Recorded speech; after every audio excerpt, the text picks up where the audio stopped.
Council President, right now, but if there was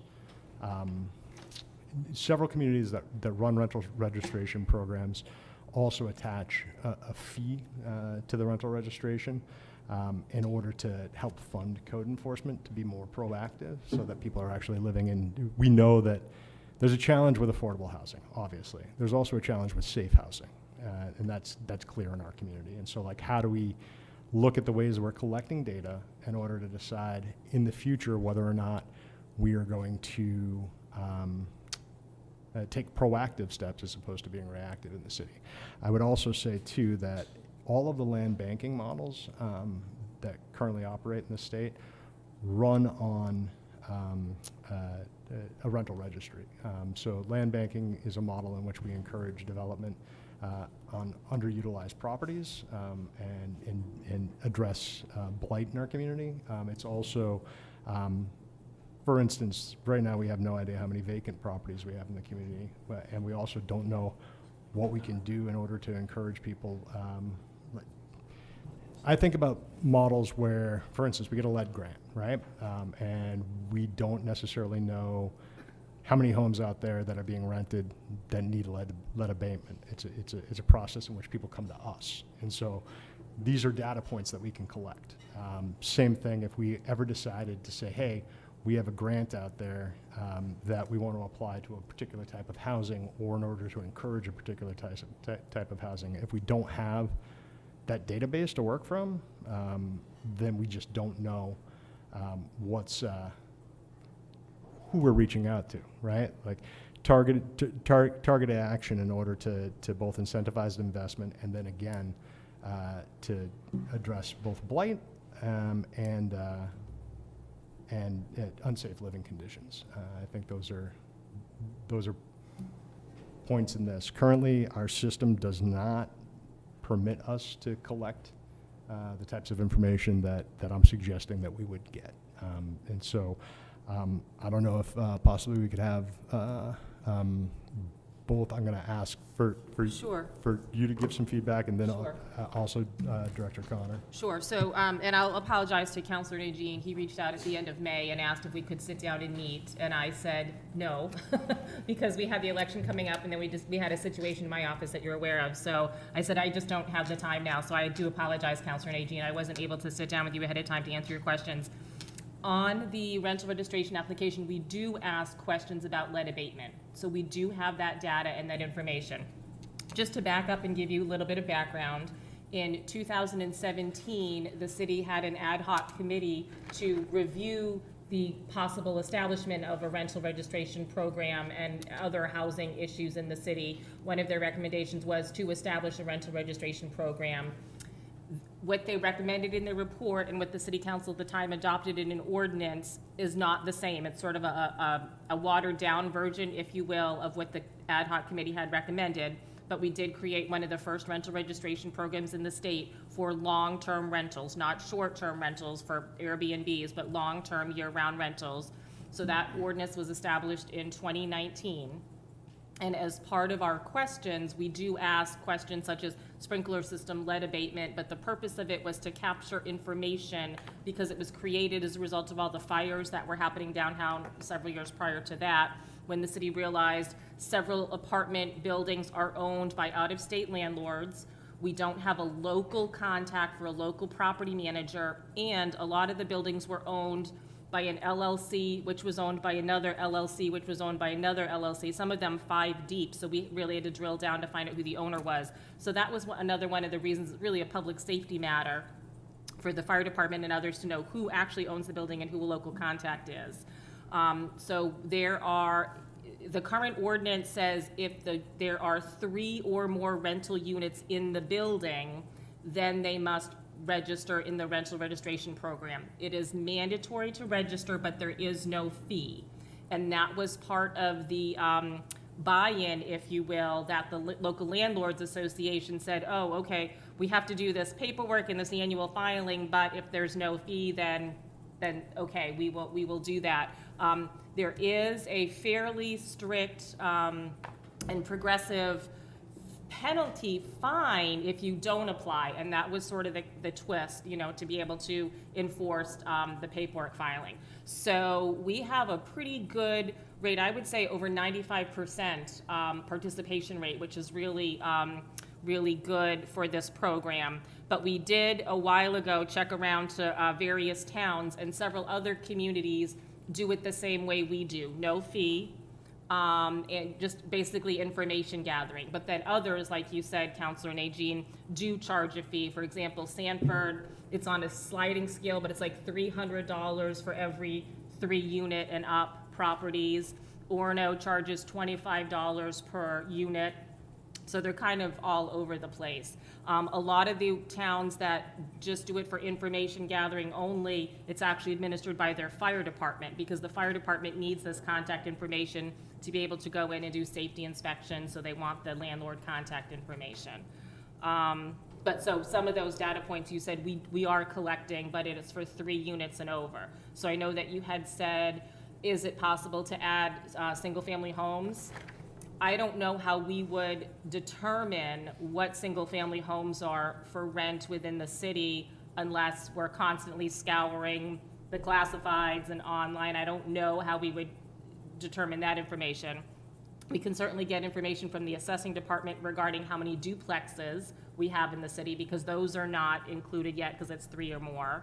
I know you brought up some other categories as well. The ordinance specifically excludes dormitories and nursing homes, and I can't remember sort of the other categories. It's really just your traditional apartment building that would be participating in this program. Okay, that makes sense. Just out of curiosity, how accessible is that information to, like, let's say the public, for instance, if they wanted to determine? Anyone can submit a FOA request, and we would provide that information to them. But currently, the way the database is set up, there's like no dashboard, correct? Like, you can't actually view that information from, like, let's say a website. Like, if I wanted to look at, like, It is not in a website platform. It's a database that staff uses. okay. And currently, how do we track Airbnbs in our community, or let's say home health care, occupied home health care? Right, so Airbnb is being a short-term rental, and most of the communities that we found that only license short-term rentals or have them register, they consider that 30 days or less as a short-term rental. We don't, they're not required to register with us or get a business license with us. We did, a while ago, this question came up, I say a while ago, 3 to 6 months ago, and we tried to do some searching just online, and there weren't a lot of short-term rentals that we found compared to Freeport, Bar Harbor, the standard places that have a lot of tourism in and out by nature of their community. One of the things I've noticed is that a lot of the Airbnb properties that are advertised in the community are actually for longer-term rentals. Okay. And ultimately, it's usually housing for folks that are associated with the hospitals is the way it seems to be pitched at. I'm just trying to determine, like, right now we don't have a system that allows us to classify the different types of rental properties, especially, like, we don't even have the ability to say, hey, we're going to track duplexes or 3 units that are owner occupied, or single family homes, or give them classifications as far as the types of what I'm thinking about when I'm talking about a dashboard, right? Like, if we could look and say, how many recovery houses are in the community? How many CLAs are in the community? How many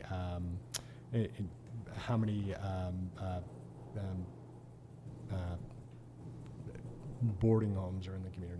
Things like that. So we do license lodging houses, lodging homes in the ordinance, but those are defined as bed and breakfasts, as well as inns, motel, hotels, as well as I'd have to look at the definition. If there are 4 or more rooms for rent in a particular structure, I'd have to look at the definition, but we do license lodging houses.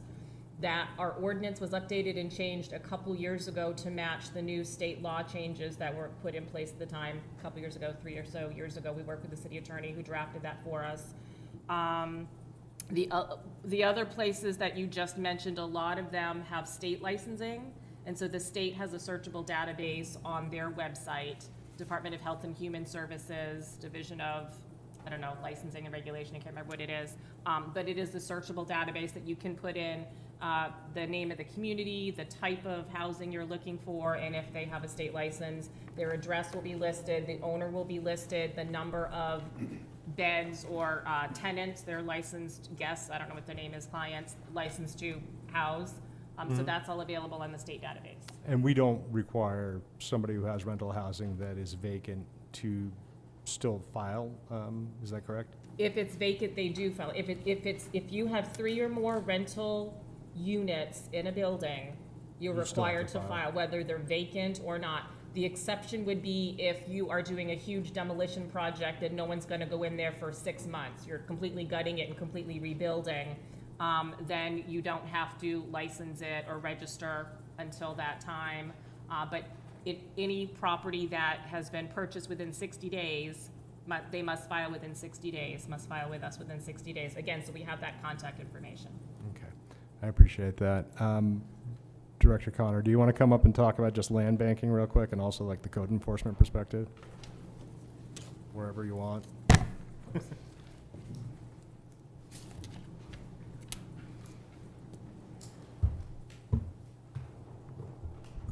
Good evening. Happy to answer any questions that you may have and help shed some light where I can. Okay, perfect. Right now, how does code enforcement identify properties that they need to look at for code violations? Like, how's that done? So our standard practice, we are normally complaint driven, as one can imagine. Tenants will call and complain or highlight, I don't want to say complain, they'll highlight issues in the building, and we'll send code officers over there to review those complaints. We have members of the public that will call and recommend that we go look at, particular properties. We work hand in hand with the fire department as part of the rental registration that the clerk was talking about. There is a requirement for a fire department to go in and do their life safety inspections. Most of the times when the fire department goes in, they identify several other code violations, building code violations that they relate to us. We will send a code officer over to investigate the building code portion of it, and then take care of that piece while fire is taking care of their piece of it. So we're mainly called out as needed. Okay, so there really isn't like a proactive approach at the moment. At this time, we just don't have the bodies to do that. The best proactive approach that we have is as code officers are driving around the city from appointment to appointment, if they see something, if they see a new building, or they see a new deck, or they see tall grass, or they see something, that's the extent of the proactiveness that we have right now. Councilor Longshore? Thank you. I would love to, in the future, maybe have a discussion about having a code officer work on commission base. They've done that in some larger cities and towns, and it was amazing how the city cleaned up, and landlords had to do much better. So, just a thought. I do know, we met with Sanford, their folks, and we spoke to them about their rental registration program and their land bank. And, their fee goes into the land bank, and it funds that code officer position. And I believe they also have a credit, as if your building is up to standards and has no violations, that your rental registration fee diminishes, if not altogether goes away. And if that account dwindles below a certain point, then that code officer is no longer funded. It is directly tied to the land bank account. So, there are other communities that have incentives. If you don't have any violations, or if you correct the violations that have been identified, rather than a refund, they give you a credit. There's, like the clerk said, there's many towns with scaling models of what to charge. Obviously you don't want to price out, the larger, landowners. But yeah, that's the extent of how the code officers are operating right now. And what you're speaking to is basically creating a revenue stream that transfers costs to the user over the taxpayer, right? Like basically what we're saying is by having an income that's coming in that, and I don't know if we would get to a position where we're actually talking about charging for any type of registration process, but the way that it works in certain communities is that these positions are actually paid by the enterprise funds that are generated from the rental registration and therefore not part of the general fund. Correct. So they're jobs that are guaranteed that aren't based on the mill rate. Correct. Okay. And if you could just maybe speak like quickly to, I think, what you see as far as like a benefit to being able to collect more of the information that we're not, like, for instance, duplexes, single-family homes, if you're renting, right? You still, I believe, have the same expectations of having a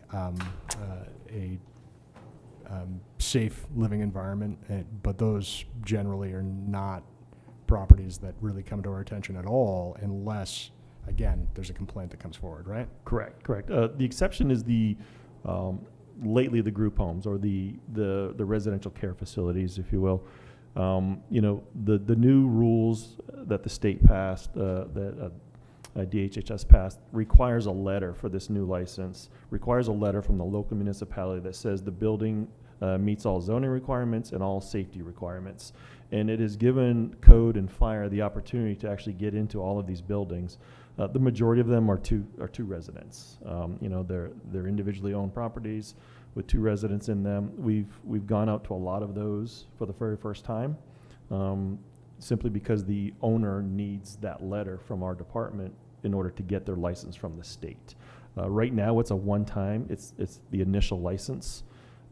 We're lobbying our state delegation, and we're lobbying the state to change that to an annual requirement so that we can always make sure that we're getting into these buildings to make sure that they meet all of the fire requirements. Chief Karen's back there, but his department has done yeoman's work in getting into all of these buildings and finding out that they're putting residents in rooms with no egress, no second means of egress. So they're finding a lot of these faults, and they're bringing them to light, which is a good thing. So that's one area that we've started really capturing more data on. And to speak to that, that's all done right now based on general fund funding, right? Correct. So like ultimately, this is a business that we're talking about specifically, right? Which also is generating the revenue to pay the mortgages. Correct.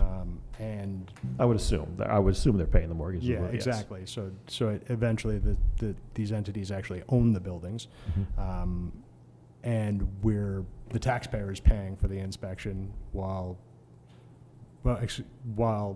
the ratepayer is not seeing that's an indication like right there of like an industry that like could use a business license in order to defer some costs so that we could actually reduce the allow more of the money that's in the general fund to go towards other budgeting pieces. I'll defer to the clerk on that. The clerk is, the maintainer of the business licenses of the city. So, Yeah. That office oversees those. But you are correct. Our inspections, fire department and code comes out of the general fund for those. So I think everything that we're talking about would require some type of investment in a new system and then possibly more capacity in order to track these pieces. Am I correct on that?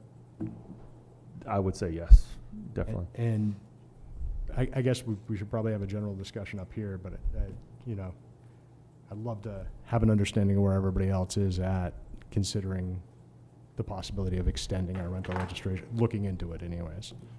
Thank you, Councilor Z. Councilor Longshore. Thank you, Councilor Chittum. I think it would be difficult on single-family homes, but I definitely think the 2 units seem like it's much more doable. That's my opinion. Councilor Harriman. Thank you. Yeah, I'm definitely in favor of expanding the program to 2 units and to single families that are rented. And I would be also in favor of some kind of fee structure so that we can fund more proactive code enforcement. Other councilors? Councilor Roy. Thank you. I'd be in favor of like the diminishing fees that you were saying, right, for great status. I think that would be really a game changer for a lot of people, and they would want that, right? Because again, charging another fee and all that stuff, cutting into the profits and all that stuff, it's kind of tough. But I think, over time, I think that's a good idea to do. So. Councilor Noble. I think it's a great idea. I've lived downtown in buildings that were not maintained well at all. I also had a question, is the registry in Lewiston, is that something that they do it every year, or do they just do it when they buy the building? No, it's an annual filing. It's due March 1st of every year. Thanks, Josh, for bringing this forward. Other comments? Councilor Martell? No. I have a question for Director Connor.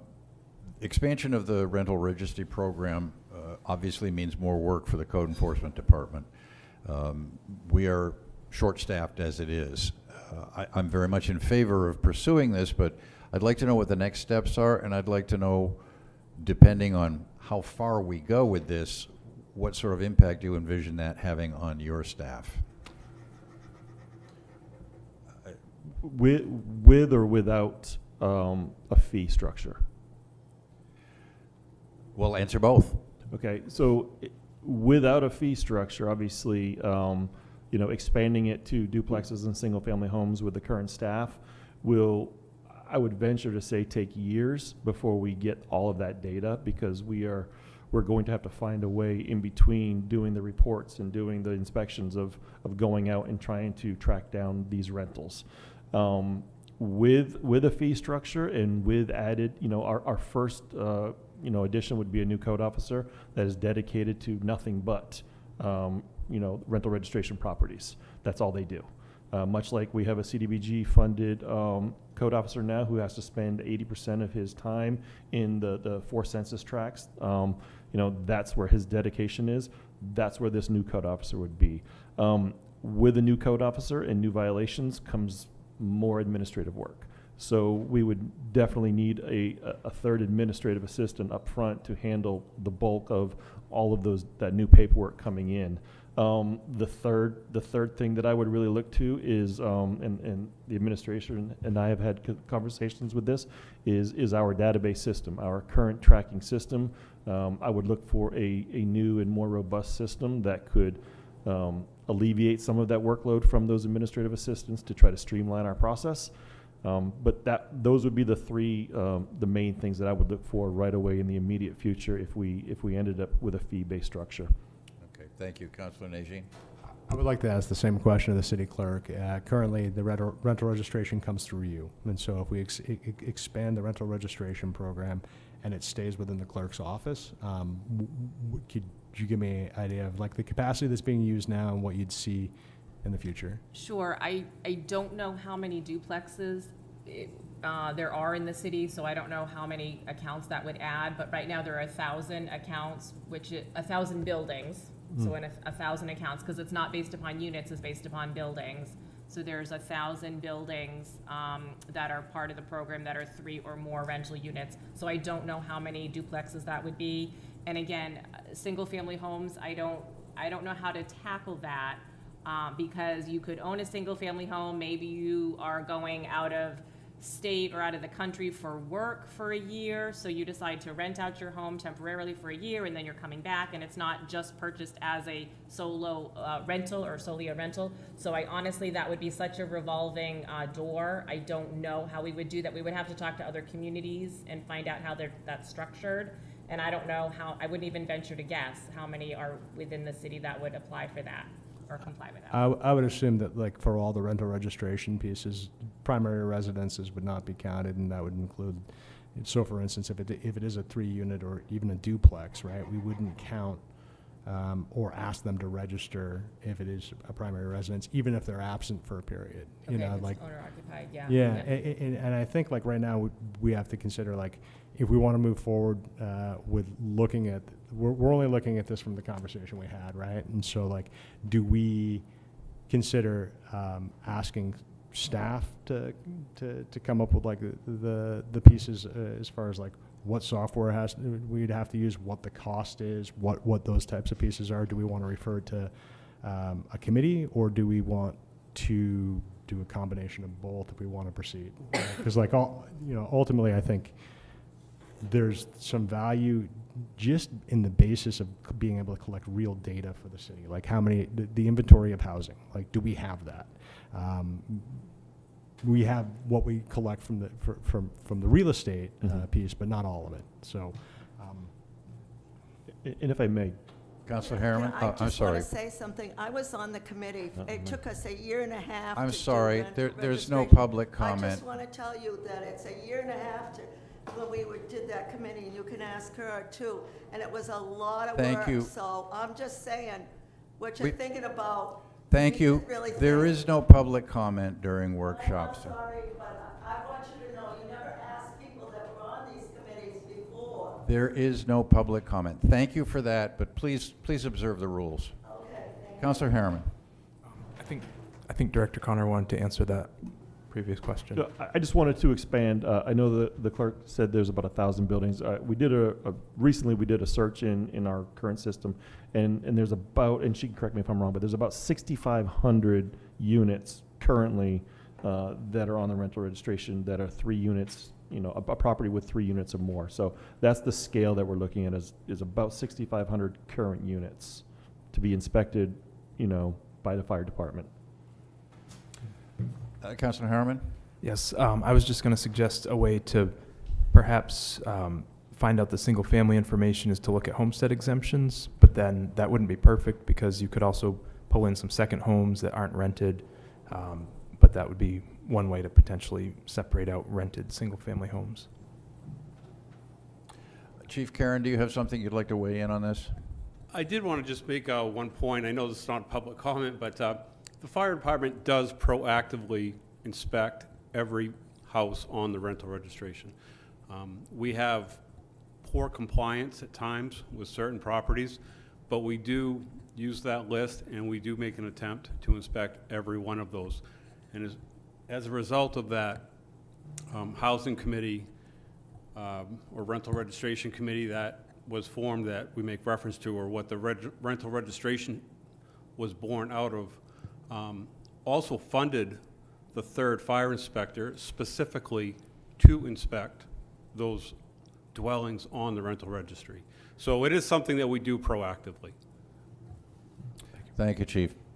Councilor Nagine, you are driving this bus. I'm going to ask you what the next steps you envision being in this process. Well, I think there is some historical context that we don't have clearly. That's one piece. But also, we're not going to make a decision right now, right? We're going to possibly agree to take a process to go forward, right? And I do think that in some cases we're not clear on, like, for me personally, I want to make sure that all housing in the community is safe. Anybody who's renting a property, I want to make sure it's safe. That's one piece. And it doesn't matter if it's a 10-unit or a 2-unit or a 1-unit. I want to make sure it's safe. I also want to make sure that people who are running businesses in our community that are fairly lucrative and also have impacts in the community in certain ways. If we do decide to license those businesses, we have a database to be able to understand where it's coming from. I also want people to be able to, when we're talking about like promoting, like, hey, we need more 1-bedroom units, do we? I don't know, but like, do we know where all the 1-bedroom units are? Like, we just don't have data. And so like, what we're asking for, I think, is a shift from the way we're doing things currently, as well as an investment in some type of software, and that's not a decision that like we're going to come to right now. So does it go to the committees, or does it go to staff, and maybe staff can weigh in too? Thank you. Councilor Longchamp? Thank you, Councilor Chittum. I believe on that form, correct me if I'm wrong, please, does it ask for bedrooms? It does, right? Absolutely. It captures a lot of information, and then assessing would also have number of bedrooms as well. So they would have that in Just their so you know. database, and we would have that for rental registration as well. You're right, Counselor, it asks for a lot of information. A lot. Yes. Yeah, which is very helpful. Again, I would, I don't think we should do the single-family homes at this time. That's just my opinion. I think the 2 units is much more doable with the staff that we currently have. So that's just my thought. Any other questions, comments, concerns from the council? Councilor Noble? I'd just like to know the data of it, like he's talking about, like how many of those single-family homes are being used as businesses, and is that information that we can get because they apply for a business license or because you have to inspect for a license? Do you know what I'm saying? I know on my street there's a duplex that was being used as a like a group home for special needs. I don't know, clearly they're making money there. Shouldn't that be Well, reported, or shouldn't we know as the city?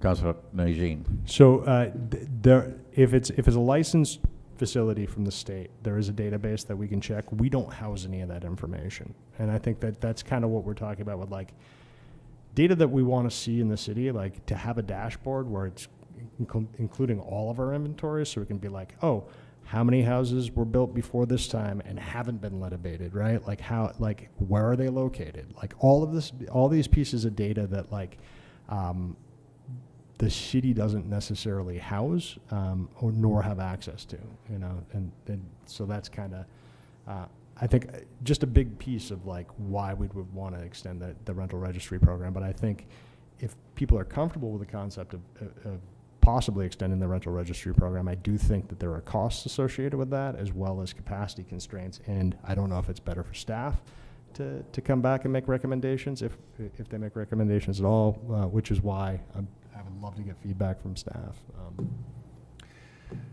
It sounds to me as though nobody on the council is opposed to collecting more data. The question is, how far do we reach? And I would like to suggest that informally we ask staff to begin investigating what it would take to include duplexes in the current rental registry. Does that start the ball rolling, Councilor? I would think so, but I also think that like a database that's like accessible, that is publicly accessible, like the system in which we're collecting the information in, right? Like right now I can FOA the clerk's office, which I'm sure is not fun in order to pull this information. Possibly we could be using a different system. So there are 2 parts to this then. One is to make the data that we have, the existing data, more accessible. So that's question 1. How does that happen? How much does it cost? How long will it take? What sort of resources will we require to do that? And then question 2 is, and perhaps following that, this is the data that's publicly available. Do we want to expand that data for multiple apartment houses, and do we want to extend it into duplexes?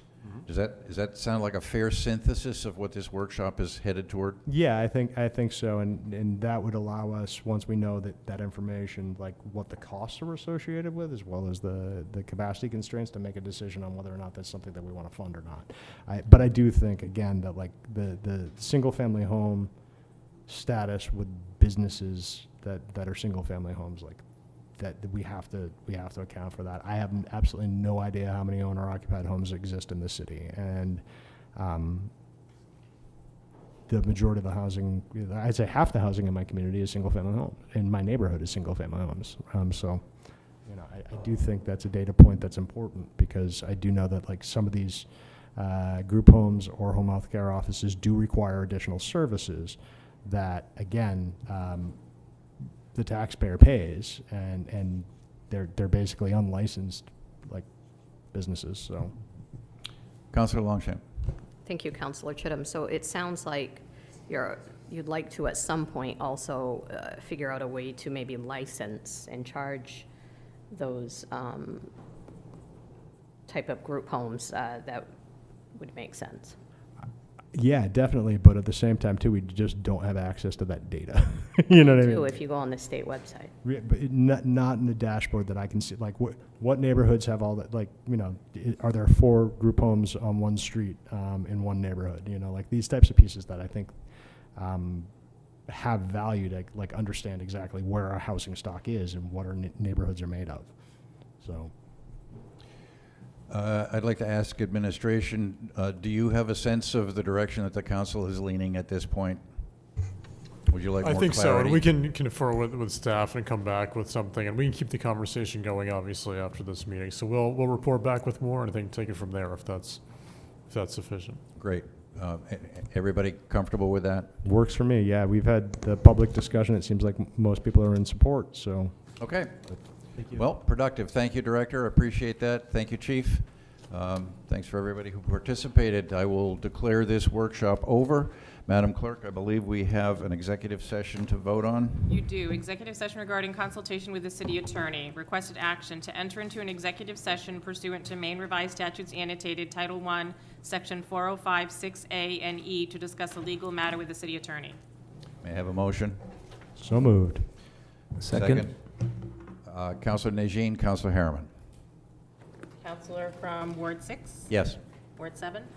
Yes. Ward 1? Yes. Ward 2? Yes. Ward 3? Yes. Ward 4? Yes. Ward 5? Yes. Motion passed by a vote of 7-0.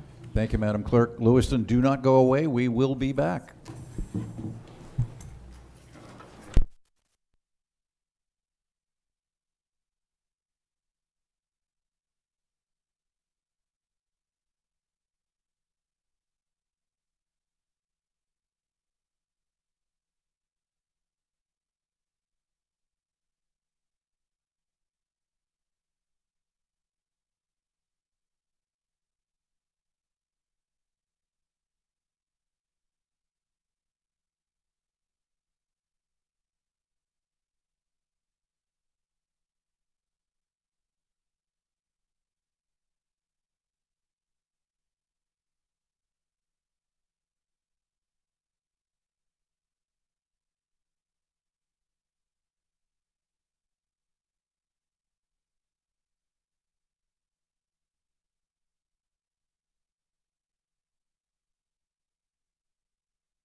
But group homes, we should license.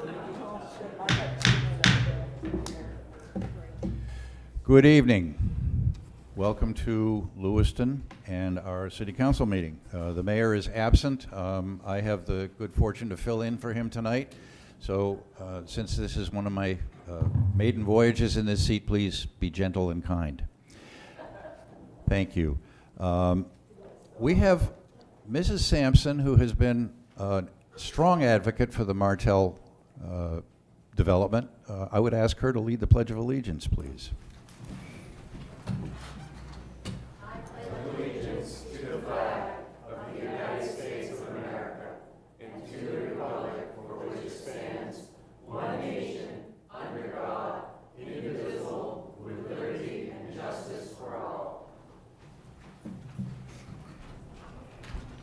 Thank you kindly. Well done.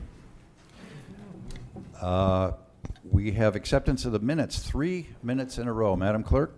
So actually, Mr. Council President, just for clarification, we sent you the June 2nd minutes and the June 16th minutes. I forgot to email you the June 30th minutes, so we'll have to punt those to the next meeting if you don't mind. So tonight would be adoption of the minutes of the 2nd and the 16th. Thank you. You've all heard that. Do I have a motion? So moved. Councilor Second. Nagine, second by Councilor Harriman. I'm sorry, Councilor Martell. Madam Clerk? Council from Ward 6? Yes. Ward 7? Yes. Ward 1? Yes. Ward 2? Yes. Ward 3? Yes. Ward 4? Yes. Ward 5? Yes. Motion passed by a vote of 7-0. We now have a public comment period. The public comment, as you all know, I see a lot of familiar faces here. You have heard the instructions from the mayor time and time again. I won't repeat them, but I will ask you to be kind. There's a 3-minute limit. When we reach 18 minutes, I will call, if there are still people waiting, I will ask the council to waive the rules rather than continuing on. So if you wish to make public comment, please line up and let comment begin.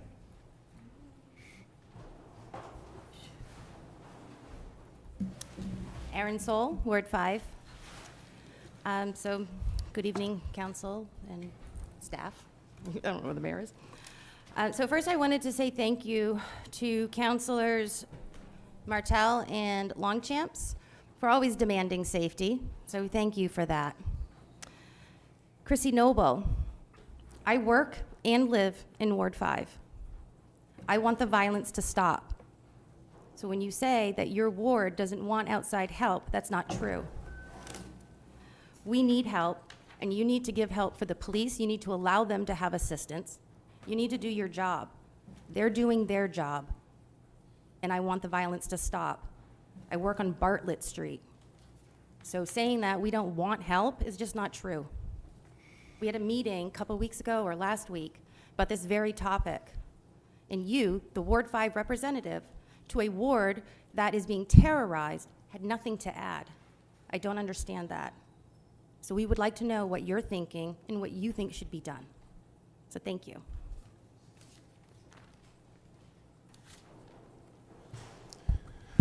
Hi, Brett Martell, Ward 7. I'm here because I submitted an agenda item for tonight and it was refused. So I'm going to speak on public comment because it's not on the agenda.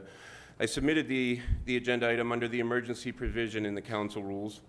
It was blocked from being added to the agenda. It's clear that the mayor seems to have no real desire to remedy this issue for Lewiston residents. We know what it looks like when the mayor of this council takes something seriously. For example, when ICE was suspected to be in town, he didn't wait for a special meeting or get recommendations from council or the PD. It took nothing more than an inaccurate rumor posted on Facebook to get you to personally spring into action. You and the representative from Ward 3 went down to the reported location, a local business, began yelling at the building and banging on doors and windows, only to discover it was a perfectly legitimate search warrant being executed while investigating an alleged case of multi-million dollars in EBT fraud. Did you or the council wait for actual incidents of city staff assisting ICE in a way that was prohibited by city guidelines? Nope. Preemptively passed an emergency ordinance preventing actions that there was no evidence had occurred in even a single instance. After taking such actions in an emergency manner, it's nothing short of hypocritical to say that the public safety crisis we're facing fails to meet the definition of an emergency. The fact there was such pushback against the submission of an agenda item speaks volumes about how serious this issue is being taken by city leadership. Like I said, maybe my suggestion to bring in agencies from the state or federal government isn't the right path forward, but it would have allowed for public comment and council discussion. Refusing that discussion under the claim that the current situation is not an emergency is just simply ridiculous.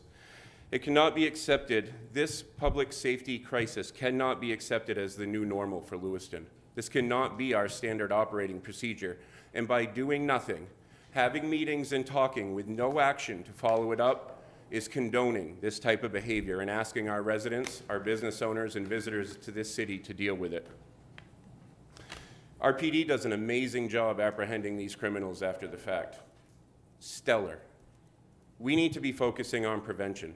It will not be a consolation to the friends and family of someone that loses their life to either a stray or targeted bullet when we let them know that the shooter was quickly apprehended after the fact. The time for talking has come and gone. It's time for action. And whatever that action means, it needs to be preventative in nature, and it needs to send a message that we will not accept this here in Lewiston.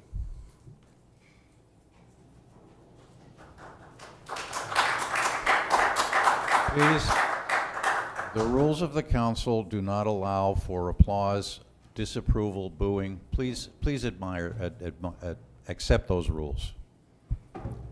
Good Go evening, ahead. Marcel Leclerc, Ward 5. Good evening, Council. Once again, I find myself in a familiar position of being absolutely disappointed with the leadership of this mayor and council. Both Councilor Martel and Councilor Longchamps have basically pleaded with the rest of you to please bring in federal law enforcement or the National Guard to help get a handle on the gun violence taking place in our city. Councilor Noble has stated that the constituents in her ward do not want help from these outside organizations, but I'm here to tell you, Councilor Noble, that I live in Ward 5, and my neighbors have all reached out to me and my wife, Rin Sol, former Ward 5 councilor, because every time they have reached out to you, it has fallen on deaf ears. I implore every single one of you, please take a page out of Councilor Martel's and Longchamp's playbook, and please seek outside help before it's too late and another innocent victim loses their lives. Do better.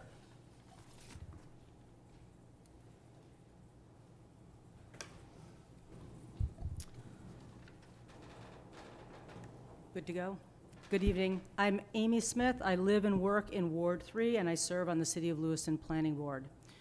First and foremost, I want to thank you, the City Council, for your service and for continuing to show up. These are complicated, emotional, and exhausting times. As a member of the Planning Board, I know how difficult it is to receive a thick packet just a few days before you need to understand all the items, perform due diligence, and then vote on several items in a few short hours. Some items are small and procedural, while others are huge and can have significant long-term impact on our community. There have been times when Planning Board members receive a 2-inch thick packet on a Thursday afternoon and were expected to have thoughtful questions and opinions prepared for 5:30 p.m. on Monday. Many of these packets represent several years and several thousands of dollars of effort devoted to bringing a project to life, and it's impossible to actually digest them in such a short time. We all do our best and need to trust that city staff is putting responsible and fully vetted items in front of us. Last week, tonight's agenda was published on Thursday, July 2nd at 3 p.m., 1 hour before city staff and most of the country were preparing to enjoy a long holiday weekend. I hope you all got the rest that you deserved and saved your packet review for yesterday or today. If you're like me, you skim the agenda to quickly assess where to spend your valuable time and then dig into the items that catch your attention. There's a seemingly small and innocuous item on tonight's agenda that merits your full attention. I'll be commenting on it later tonight, but suffice it to say that I've been deeply involved in aspects of the item for over 5 years. And when it appeared, I still had to spend 36 hours of deep digging to really understand what's at stake for the city. This is not how government should work. We need transparency and collaboration, and we need to value the time that our elected officials and community members devote to making the best possible decisions on behalf of the 37,000 citizens who depend on us. We are worth the time and effort that it takes to get things right. We deserve priorities and decisions that work for everyone over the long haul.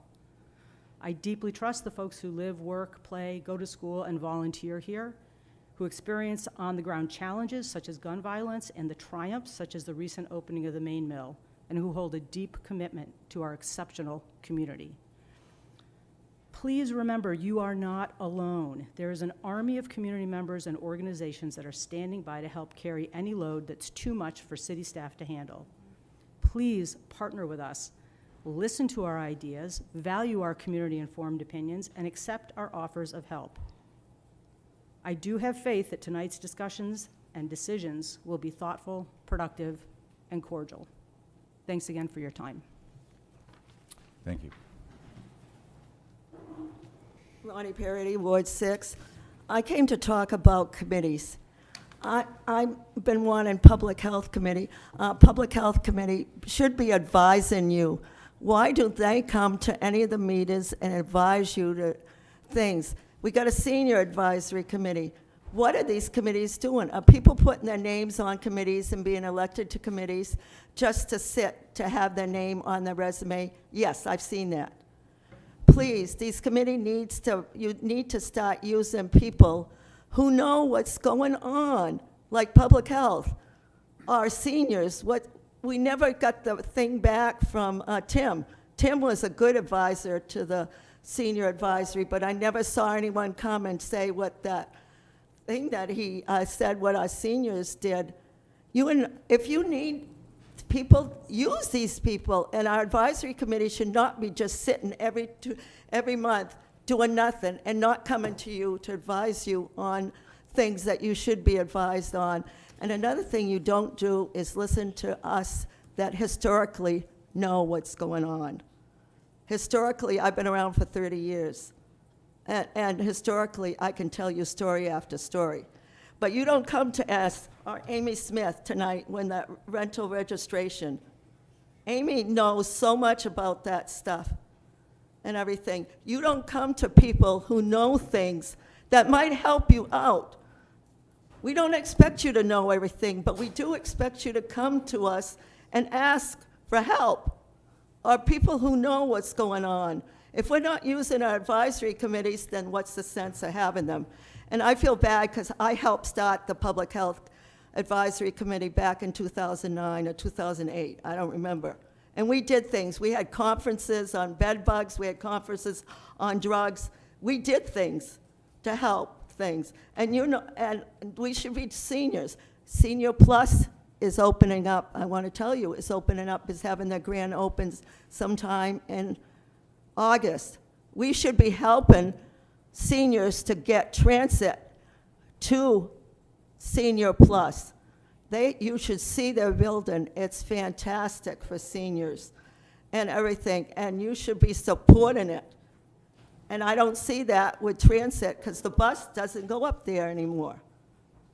Okay, seniors have to stop at some place like the Salvation Army and won't go around Wilson Way. And I did talk to, I know David's gonna look that up, and I did talk to the person in transit, Terry Adams, because I don't trust you guys to call these people and do something. And you're not using public health, and you should be using public health. Thank you.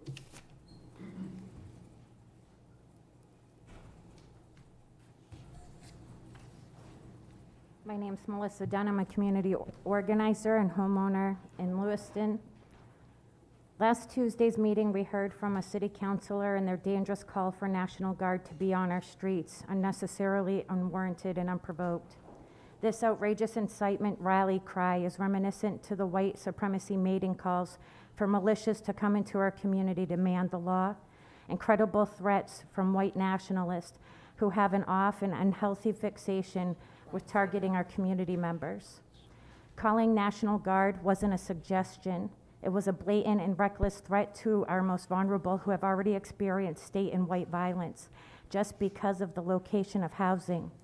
The mobbing group is incited by inflammatory, racialized, inaccurate information, oftentimes intentionally and knowingly misleading their following and the public while doing the inciting.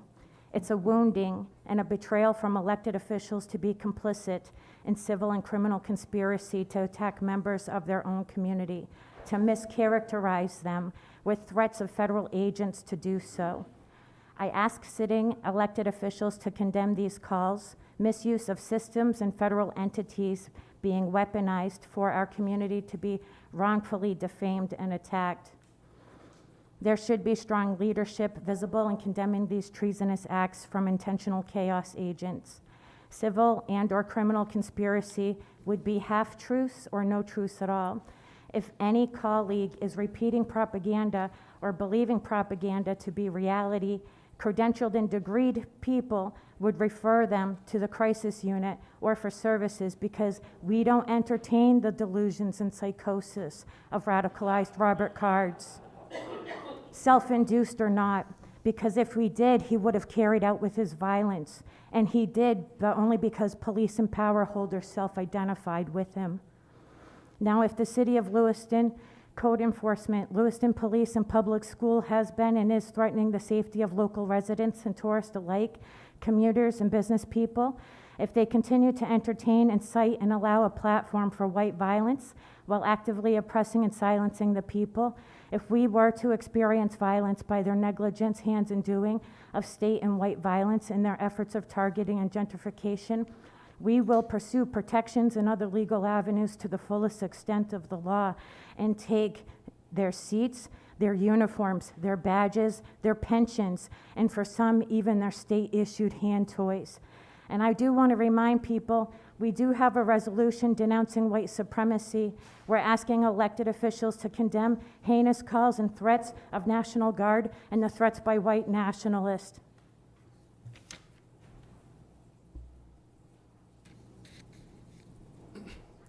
Hello. Born and raised in Lewiston. I analyze governmental corruption and fraudulence. Sir, quite would a you bit. state your name, please, and your current residence? Oh, sorry about that. Nathan Pearl. You said where I live specifically? Do you live in Lewiston? Yes. Thank you. So yeah, born and raised Lewiston. I analyze corruption and fraudulence. So a recent realization, which is really important, is our country has been capable of building skyscrapers for 141 years now, since 1885. Out of our 250 years of existence, yet we allow 800,000 plus unhoused citizens to suffer. And I see the intensification of homelessness happening in this locality quite a bit. And I do notice that there's expansions between both Bates College and the Somali population. So it seems like a lot of the locals, the natives, I guess you could say, are kind of getting pushed out. A lot of the panhandlers that you see, they're white, Caucasian. So, you know, it's important that we focus on building skyscrapers, housing in general, rather than missiles.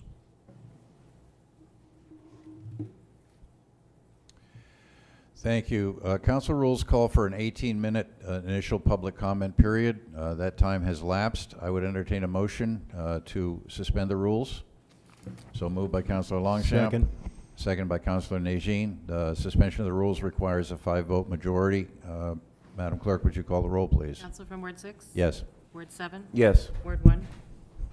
Yes. Ward 2? Yes. Ward 3? Yes. Ward 4? Yes. Ward 5? Yes. Motion Thank passed by you. a vote of 7 to 0. Please proceed.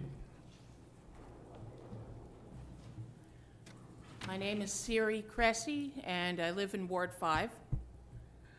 And I had heard that, as apparently several others have, that at least one of the councilors had a few days ago called, or at least posited the idea of calling for the National Guard in response to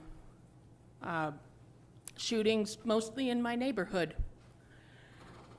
And I want to state very, very clearly that I think that would be a catastrophic thing to do. Calling up soldiers to go after children, armed or not, civilian children. I have yet to even think of a situation in which that ever even looked like a good idea. Ever. I mean, the Kent State massacre, the English soldiers shooting live rounds at Irish children in, I think, in Dublin in mid-20th century, things going on in currently Palestine. It never, ever works out well, and at least of all because it just looks incredibly bad. So please don't do that. There's got to be a better way. Thank you.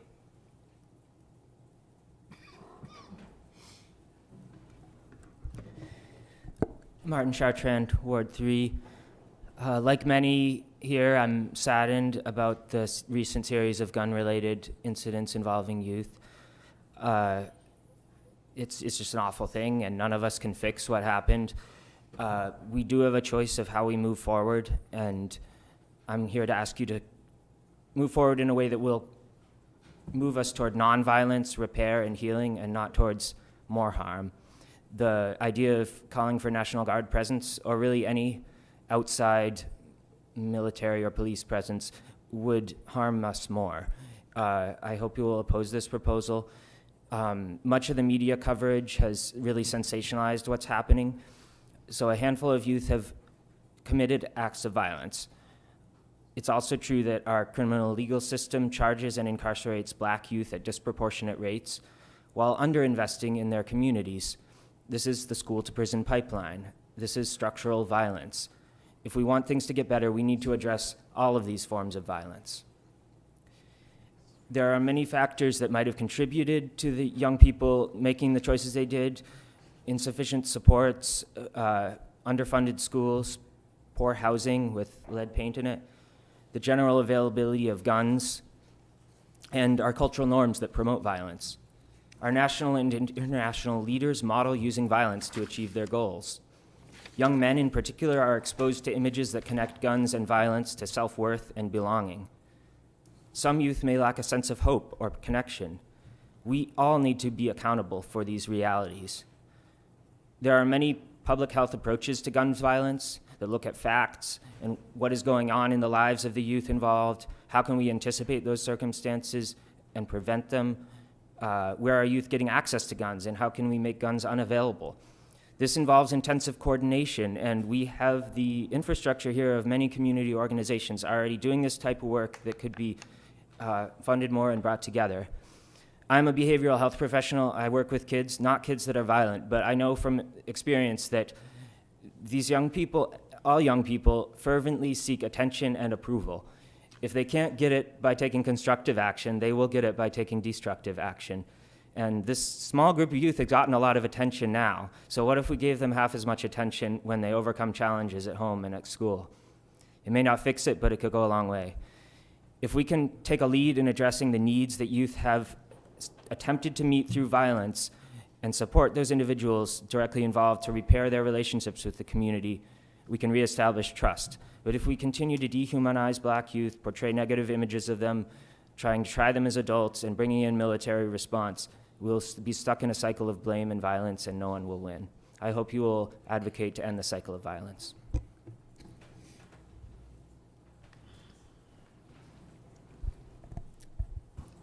Good evening. My name is Lisa Jones. I live in Ward 2, and I own a business in Ward 7. The first thing I have to say tonight is thank goodness for flock cameras. We keep hearing that they have assisted the LPD with solving violent crimes. This is especially important since we are down anywhere from 11 to 15 officers, and this city council refuses to get them outside help for the violence crisis in our city that we were currently just gaslit about. It's been 1 week since the pointless special meeting that wasted 4 hours of all of our time and didn't move forward a solution to the violence here in Lewiston at all. I've decided that my role in this is to make the public aware that the Lewiston City Council has no intention of stepping up and using whatever resources necessary to make our city safer. I say this because literally 0 steps have been taken, and the one suggestion that came from last week fell on deaf ears. The public deserves to know that you do not take this seriously and you do not want it to end.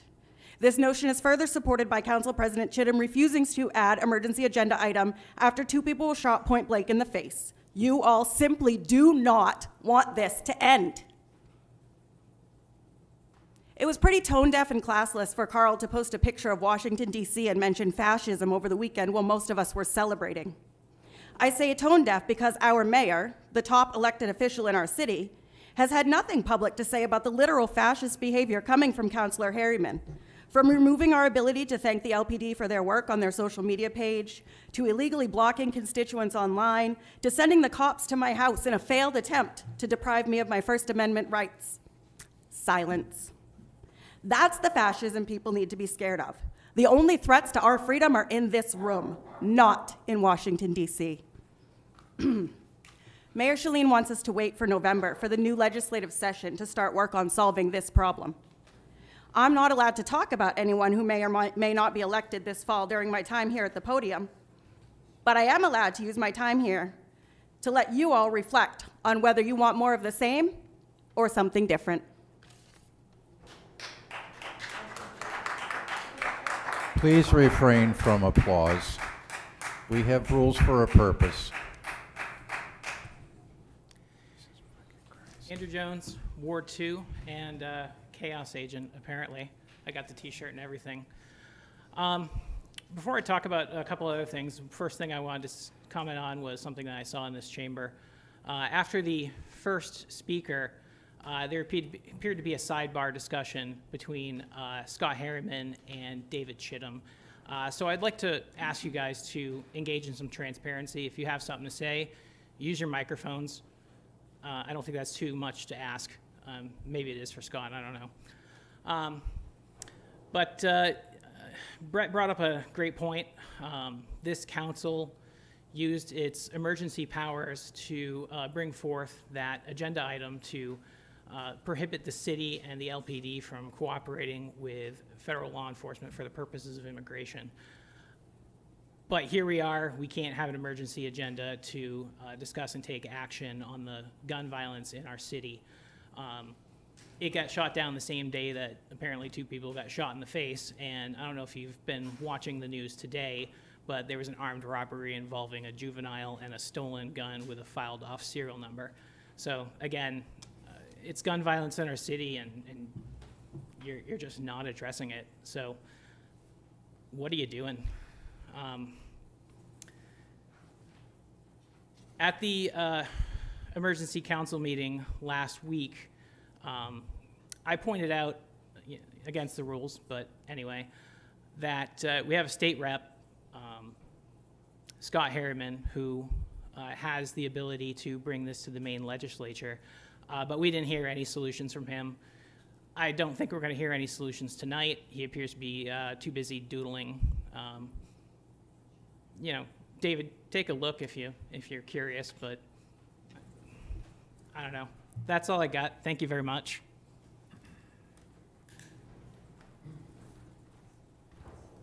Hello, my name is Ifrah Said Issa. I'm a Ward 2 resident. On Tuesday, I think one of the councilors asked why Lewiston we're facing this, and I really think we have a lot of youth. I think Lewiston is the youngest city in Maine.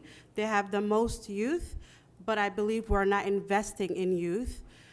People are declining to approve the budget for the school. Kids are out.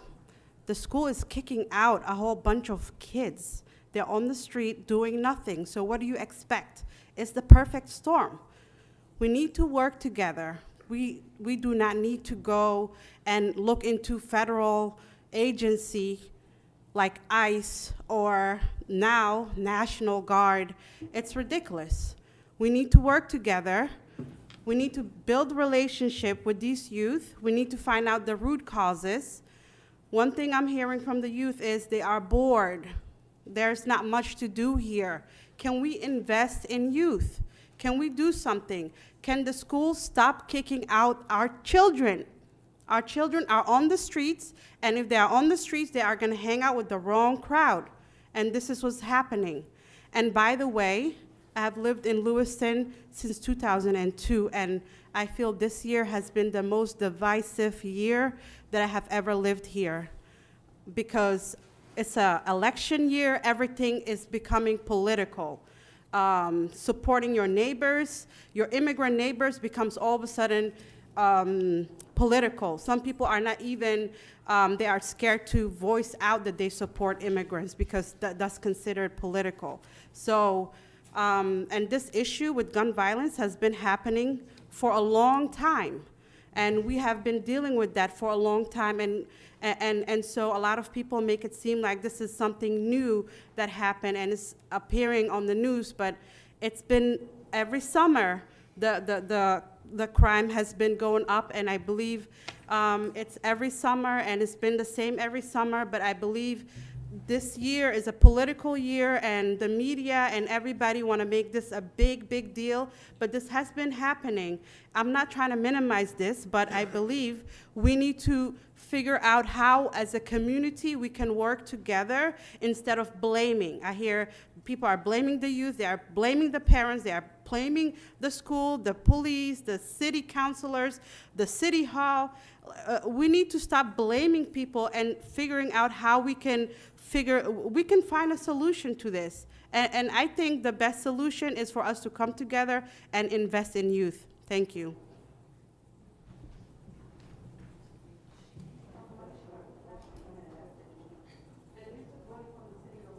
Quiet in the chambers, please. Please continue with public comment. Yes, sir. Thank you. My name is Robert Glassby. I live in Ward 6. Boy, this gets more and more frustrating coming to these meetings. I think I just want to encourage those who have the ability to solve this problem to keep going. It's really depressing, frustrating to hear rhetoric constantly. I've never been a part of something so divisive and so polarizing.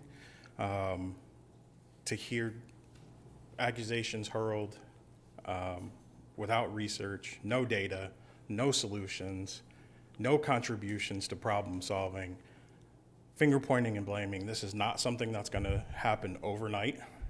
We didn't get here overnight. It's not going to be fixed overnight. So I don't understand where this desire for a solution to pop out of thin air comes from. So all I would say is, please continue to do your work. Obviously, a lot of folks are asking for more transparency. If you can do it, contribute. But keep working towards a common ground. I understand it's tough, but what I keep hearing from the same people at every meeting, just keep doing what you got to do. Please just keep going.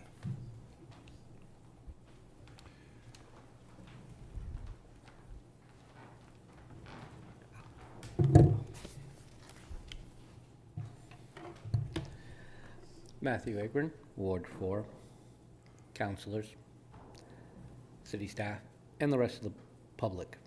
We are one Lewiston. We are not multiple Lewistons. We are one. This culture of violence, which has seized our city, where we now have 14 and 13-year-olds carrying guns and shooting at each other, is not unique to Lewiston. It's nationwide at the moment. But here in Lewiston, we need to come together as one. It shouldn't matter if you live in the tree streets or out near No Name Pond. We are made from those who have lived here our entire lives and those who have come from away. Hell, I came from away 20 plus years ago. But we need to do everything we can to help curb the violence that's spread here. We need to do it before this level of violence spreads, before As Susan said, her mother doesn't leave the house because she's afraid of getting shot.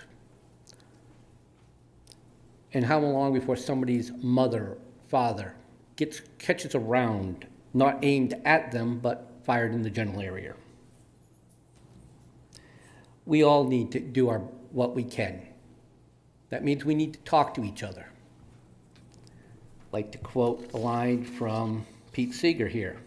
It's important to be able to speak and listen to those who you disagree with, because it is. We need to find common ground. Our community is just that. It's a melting pot. Lewiston PD is not going to be able to solve this on their own, because this is not TV or the movies where 45 minutes, case is solved, everything's all better. They need the public to speak up. We need our parents and guardians of our children to become the adults and be the role models for these kids, and not be afraid by becoming that role model that they'll have DHS called on them because they're being too hard on their child. I'm not saying beat the hell out of the kid. That's the only thing I remember from my foster family training. You can't hit the kid, but you can discipline them. And then we need to find out where all these guns are coming from. Half the guns the city took off were stolen. Where are the other half coming from? Are they local? Are they from away? Thank you, Mr. Agron. Further public comment? Seeing none, I'll close public comment. We have a city administrator's report. Administrator Cainrath. Okay. Thank you, Mr. Council President. We have a couple of cart to curb public sessions coming up on Wednesday, July 8th, which is tomorrow evening, 5:30 to 7 p.m.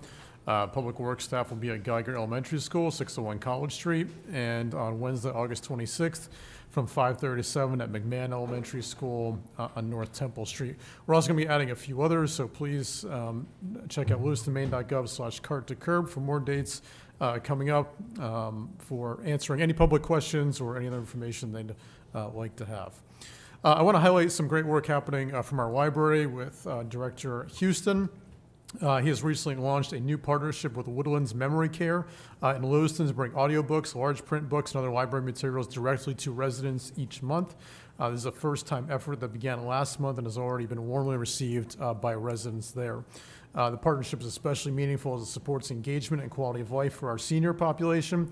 Lewiston residents who are unable to visit the library may also be eligible for the Lewiston Public Library Outreach Program by contacting the library. So please contact the library for more information if you are interested in participating. Just an update on street trees. As you know, something I'm very passionate about. Thanks to a community resilience grant from the governor's office, the city planted more than 20 trees in the Tree Streets neighborhood, including some less common varieties for our area, including Yellowwood, London plane tree, and lilac trees. The project included community planting events at Kennedy Park and Bates Street, which I attended. Neighborhood families and about 30 Tree Street youth participants helped out planting these trees in the ground. So thank you to all who participated in those events. A reminder that Beyond the Badge event is coming up July 23rd, 3 p.m. to 7 p.m. at Simard Payne Park. All are invited to attend to have some time with our police department, fire department, United Ambulance, and Life Flight of Maine. We'll have a variety of kids' activities, live music, games, and other community events. So please come down to Simard Payne Park again, July 23rd, 3 to 7 p.m. I want to congratulate Seniors Plus, who's chosen from more than 2,000 applicants. They were selected for a T-Mobile Hometown Grant. This $30,000 grant will fund a new ADA accessible computer lab and privacy pods at the Encompass Education and Nutrition Center, expanding access to digital skills training, workforce development, and telehealth services for older adults with disabilities. So congratulations to them. A few staff updates and milestones I want to make you aware of. Lewiston Police Officer Josh King was promoted to detective. Matthew Weirs was promoted to fire captain in the fire department effective on June 11th. Connor O'Malley was hired as a firefighter with the fire department effective on July 1st. Kelly Freitas was hired as the senior utilities accountant in the finance department effective this past Monday. And Erica Soyet was promoted to senior assistant clerk effective July 2nd. So congrats to all. Thank you for your service to the city. Lastly, I just want to say we had a really great event last week. Congratulations to the Maine Mill Museum, Rachel Ferrante, all staff, board, everyone involved there for a really tremendous dedication event. Thank you to all the dignitaries who came and spoke and to mark the event. Great turnout, fantastic story for the city, really a story of our revitalization, particularly downtown, and much more to come. So thank you to all involved there. Thank you. Thank you, Administrator Kainrath.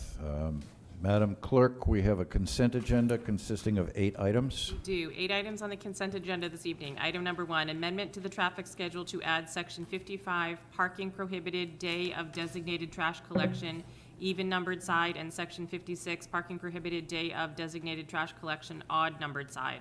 Number 2, amendment to the traffic schedule to remove the 2 designated parking spots on Bates Street as noted in section 34, parking reserved city officers and employees. Number 3, order authorizing execution of municipal quitclaim deed for real estate located at 38 Larrabee Road. Number 4, order approving the disposition of 71 Brigham Street. Number 5, order approving the disposition of 1 Carver Street. Number 6, order approving the disposition of 9 Ceres Avenue. Number 7, appointments to the Lewiston Auburn Transit Committee. And number 8, authorization to accept transfer of forfeiture funds. Thank you, Madam Clerk. Do I have a motion? So moved on all. Councilor Harriman? Second. Councilor Nagine? Madam Clerk? Counselor from Ward 6? Yes. Ward 7? Yes. Ward 1? Yes. Ward 2? Yes. Ward 3? Yes. Ward 4? Yes. Ward 5? Yes. Motion passed by a vote of 7-0. Item number 8, receipt of the city clerk report regarding valid signatures for the Citizens Initiative petition. Yes, and we'll just clarify for the audience, it's item number 9. I'm sorry. That's okay. No, for folks following along, item number 9. Didn't have my glasses on. That's okay. There are 2 items for requested action. The first item is to accept the city clerk's report regarding verified petition signatures for the petition to amend the syringe service program ordinance. Do I have a motion? So moved. Second. Councilor Nagine, Councilor Longchamp. Any discussion? Councilor Martell. It was me. I moved. You moved. Okay, I'm sorry. It was Martell and Longchamp. I apologize again. I'm going to do that a lot tonight. Any discussion among the council? Madam Clerk? Did you want to go to the public for their comment on this, or Do no? we have public comment for accepting a report? Usually on most agenda items, the mayor would throw it out to the public. The for mayor's their- not here. That is true. That is true. Let's go to public comment then. Any public comment on accepting the report from the city clerk? Ronnie Parity, Ward 6. I want to support this, and I think it should go to the people. I think your decision on 100 syringes was wrong, and as a public health nurse, and a former public health nurse and taken many courses in public health, I think we should go to a 1-to-1, and also the cap says 20, so that gives a break to the thing. I think, look at Bangor. Bangor had 100 needles, and they got an HIV outbreak. And I tried to look up Lewiston's HIV data today, and I couldn't find it. So does anybody have data? This is, again, what your public health committee needs to do. They need to get you guys the data. Is there HIV in Lewiston and Auburn? Okay, you need to get that data. You need to go. I want to know about hepatitis B, too. Very, very, in fact, that's more contagious than HIV with needles and everything. What people have to go through after a needle stick is unbelievable. And I, as a nurse, know this, and I know what people and my patients had to go through. I even saw somebody get hepatitis, the family got hepatitis B from helping her husband do blood glucose testing. So again, blood is very, very contagious, and hepatitis B is. And then HIV, if someone's high and having sex, are they really going to do safe practice? And are we preaching safe practice? I know family planning sometimes is involved in these things too, but there's a whole issues that here. And please accept this, and I know it's going to the public, and everybody I've heard from the public, and I know a lot of people, is they want the one-to-one. So will you please start listening to people? And you can put a cap of 20, but I don't even think we need that. Look at Bangor, and they've been doing 100, and they still have an outbreak of HIV. But I would like the committee, and Nagine, you're in charge of the Public Health Committee, please get data on what Lewiston and Auburn's going on in Lewiston and Auburn and Androscoggin County, please. Thank you. Is there any other public comment? I would like to have public comment on both elements of this item, of this agenda item. So if you wish to speak on what action you would like the council to take, please take this opportunity now to speak on that, because I would prefer not to have a public comment period for each individual vote. Go ahead, sir. Yeah. Martin Chartrand, Ward 3. I would just add that the reason needle exchanges operate, needle syringe service programs operate, is to prevent the spread of HIV and hepatitis B, and I hope that the public keeps that in mind and lets them do their job the way they want to.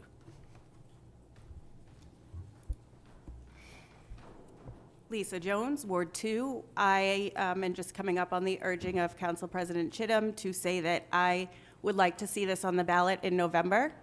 I believe over 900 citizens signed this petition, and we want change in Lewiston, and giving us the opportunity to vote for change would be wonderful of this body. Thank you. Rinsol, Ward 5. I honestly, at first I really wanted this to go to the ballot. Either way, if you adopt it tonight or if it goes to ballot, I find it's going to be a win. I think it's important that the residents of Lewiston know that there is no testing when you come in to get those needles. So we have no idea what the data is. We don't know if it's spreading disease or not spreading disease, because I don't believe anyone goes in there and gets tested. So the responsible thing to do is to require them to bring those dirty needles back, because they end up in our streets, our parks. You all know that, you know the speech. So whether you send it to referendum or you adopt it tonight, I would like to see that the public have a chance to say 966 people came out to sign that petition in a very short amount of time. That says a lot. So thank you.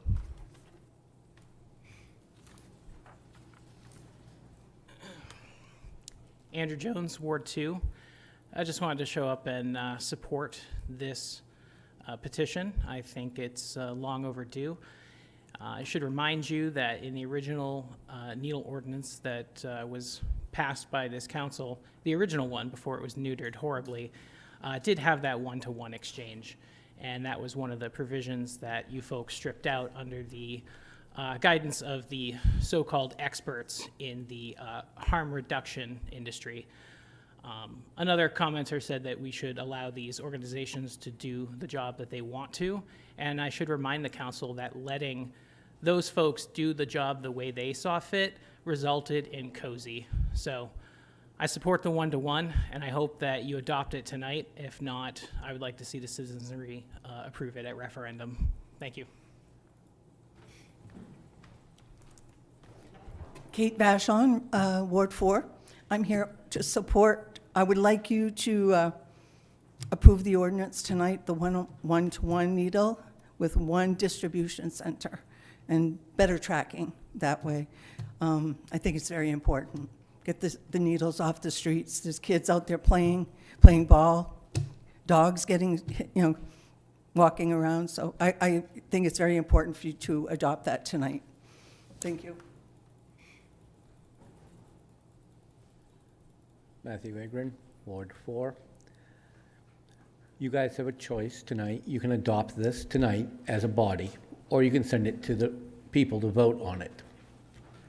Either way, decisions will have to be made. We had 900 people vote, signed that say, hey, we like this idea. That's a little over a third of the number of people who voted for the original school budget. That failed. 900 people is not minute. I would like to see you guys take this tonight, but if not, send it to the public. Let the public vote. We'll find out how the public as a large feels about this whole thing. Thank you.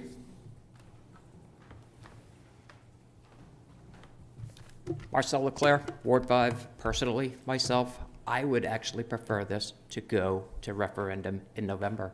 I would like to see what the voices of Lewiston have to say about it and whether they vote this in November. Thanks.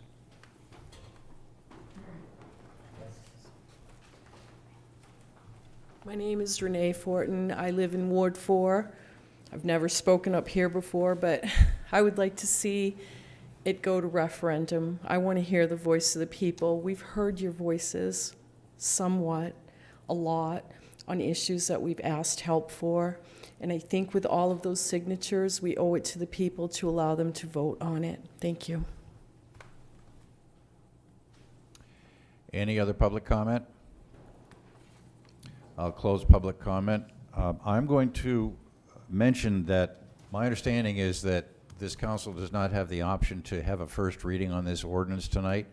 The decision before us is whether to adopt this through the normal process, which would normally entail a first reading on our next meeting, July 21st, and a second reading 2 weeks following that. The decision that we can make tonight is to go that route or refer this to a referendum in November. Madam Clerk, correct me if I'm incorrect there. That is correct. You're correct. Thank you. So one of the options open to us is not to adopt this on first reading tonight. So that, despite the requests of some of the people who commented, is not an option open to the council. I will take a motion to determine the course of action. So, Mr. Mayor, if we could just back up. So we have a pending motion on the floor, which is to accept the report that hasn't been voted on yet. Thank you very much, Madam Clerk. I'll take a motion. The motion's on the floor. Any discussion from council on whether to accept the report? Councilor Nagine. I would just like to thank the clerk's office for processing the signatures, especially during an election time and all the other pieces. Thank you. Sure, thank you.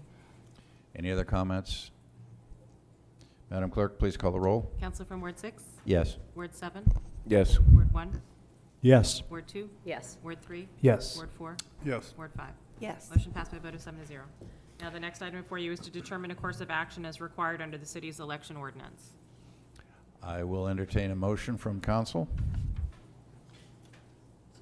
To do what now? Which course of action do we want? We can either vote to address this at first reading on July 21st, or we could, or later. It's not specified. Or we can vote tonight to send it to referendum. Those are our choices. Councilor Longchamp. I'd like to send it to the voters. That would be my opinion. That's your motion. That is. I would second that. Seconded by Councilor Nagine. Any discussion from the council? Councilor Martell. I would like to see this get adopted by this body, or at least move towards that process that you defined for the first and second reading. I don't believe that it will pass, so I am willing to support sending this to the referendum immediately and helping clear up the agenda for likely future items that will be there. But I do believe that this should be adopted. I don't think it will. So for those reasons, in a matter of efficiency, I will support sending it immediately or directly to referendum. Thank you, Councilor. Any other comments? Councilor Harriman. Yes, thanks. If I could ask staff, just to clarify, will this be on the general election ballot this November? Is that the course of action here? Yes, it'd be this November. Okay, thank you. Questions, comments? Councilor Nagine. I would just like to state that this has been a very divisive issue in our community for quite a while. I do think that the previous council did some good work around an ordinance that did go into place, and the issue of the 1-to-1 versus 1-to-20, 1-to-30, 1-to-100 has been very contentious. I know that the majority of my constituency that has reached out to me supports the 1 to 100, and I think that needs to come down to a vote within the city to make this decision. This is not something that, no matter how my constituency feels or the majority of my constituency who reached out to me feels, it is a divisive issue. I'd also like to thank former Councilor Sewell for organizing the petition. I mean, it was a lot of work was done there quickly, and so if it goes to public referendum, hopefully it can be put to bed at least for this election cycle, and then we can talk about it next year. Any other comments? I would like to admit for the record, although I'm not obligated to do so, that I did sign the petition because I do believe the public ought to weigh in on this. I've made my decision and my position clear when we passed the ordinance initially. I will tell you that I intend to vote against this when it goes to referendum, but I would prefer that the public has a voice. That's my position. Anyone else? Madam Clerk, please call the roll. Council from Ward 6? Yes. Ward 7? Yes. Ward 1? Yes. Ward 2? Yes. Ward 3? Yes. Ward 4? Yes. Ward 5? Yes. Motion passed by a vote of 7 to 0. Thank you, Madam Clerk. We will be seeing this. Please refrain. Please respect the rule of our council. I would appreciate it very much. We'll go to item number 10. Item 10, public hearing on a proposed increase in water rates and approval of amendments to policy manual number 69 regarding the water rates and charges. There are 2 items for requested action. The first item is to conduct a public hearing to receive citizen comment and input on the proposed water rate changes. No motion or vote is required. The presiding officer can simply open the public hearing. I will do so. I'm not the mayor, but I will open the public hearing. Thank you, Madam Clerk. Would you introduce yourselves, please, and tell us what this is all about? Good evening. Kevin Gangi, I'm the Director of Public Works. Erica Kidd, Deputy Director of Public Works for Utilities. We're here tonight because, as you see, the Finance Director has put together in the packet our revenues projected for next fiscal year put us in a deficit. So in order to follow PUC guidelines and also adjust rates so that we don't have a larger deficit in the future and we have money to be able to handle any contingencies, we're here to request a change in rates. That's it? That's it. We can go into more details or questions. Any questions from council? Councilor Nagine. Just to clarify, this account is an enterprise account, and the cost of the utilities are actually directly correlated to the charges in order to actually run the service. Am I correct? Correct. So ultimately, we'd be running at a deficit if we didn't increase, which means that we would, through the attrition of not funding it completely for what it actually costs to run, we would end up in some type of situation where we're not providing the correct service. Correct. Thank you. Any other questions, comments? Does the Public Utilities Commission require the governing body of the utility to approve or endorse a rate increase? Do you need the approval of the council to take this to the Public Utilities Commission? Correct. We were here in May to present this case as well. A PUC has strict guidelines on rate increases by water utilities such as ourselves. So we're here tonight again to go over this because of notification, and so we are in compliance with that, reviewing the rates again tonight and proposing them. So we'll be submitting this hearing as well as our information for rate adjustment after tonight's hearing. Do you have any sense on how long it will take the PUC to act on this? Director Roy may have a better idea. So once the public hearing is completed, all of the documents will be uploaded to PUC. They review all of that, and then will get back to us. So I have to have the minutes of the meeting, so we'll have to wait until the City Council approves the minutes at the next meeting before I upload that portion of it. So it could take about a month. So my question really gets to if we take no action now, the Water Division will be operating at a deficit at the end of this fiscal year. Is that what I've heard you testify? Correct. That's what you can see in the pro forma and what the finance director and we have put for you. So the real question is, will the PUC act quickly enough, in anybody's estimation, to prevent that from happening to the Lewiston Water Department? Correct. There's a date, I believe, on the documents you have of August that it would start the rate increase. So all the approval pieces will be done and ready for that August date.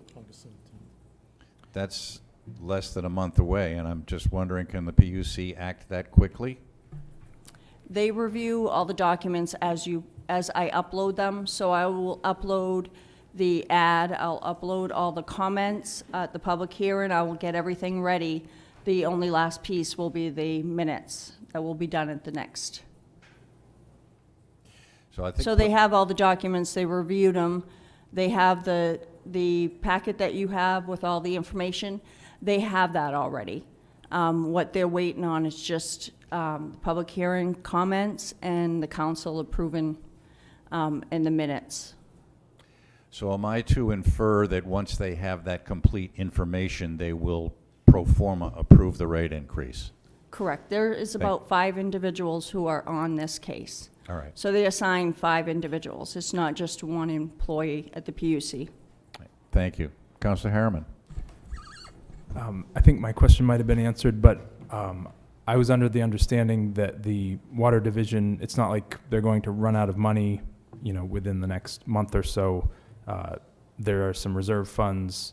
The rates just need to be increased to keep up with the increasing cost of providing the service. And yeah, I don't know that we have to worry so much about whether this gets approved in a few weeks or if it takes a few weeks longer than that. But that's just my understanding. Any other questions from council? I'll open it up to public comment, public hearing. And Council President, if you don't mind, the PUC regulations require that a statement be read from the main state statutes before the public comment. So if you could just indulge us for a second, we can do I that. did not know that. Please read the Thank you. statement. Thank you. Maine Revised Statutes Annotated Title 35A, Section 6104, subsection 4. Notice that rate change may be investigated by commission. At the commencement of each hearing held pursuant to this section, the consumer-owned water utility shall inform those present that the rate change may be investigated by the commission in accordance with this section, and that petitioners filed pursuant to subsection 7 of 35A, Maine Revised Statutes Annotated Section 6104, must bear the signatures and the printed names and addresses of the signers. Upon request, the utility shall provide customers with petition forms that include space for signatures and the printed names and addresses of the signers. Thank you. Thank you, Madam Clerk. I will now open it up to public comment. Anyone care to comment on the proposed rate increases for the Water Division? Seeing no public comment, I will close the hearing, and we can post haste relay the transcript of that hearing to the Public Utilities Commission. Any other questions from council? Then I believe we move on to the question of approving. Is that correct, Madam Clerk? Yes, so then the second motion before you is to approve the proposed amendments to Policy Manual Number 69, Water Rates, as outlined in the attached vote sheet, as recommended by the Public Works Director, Finance Director, and the City Administrator. Do I have a motion? So moved. Councilor Nagine? I will second that, unless Councilor Martell wishes. Second. Thank you. Councilor Martell. Any comments, questions? Do you have anything further you'd like to add, Director?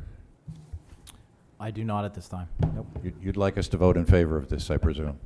Yes, per my memo, we had our last rate increase in 2021.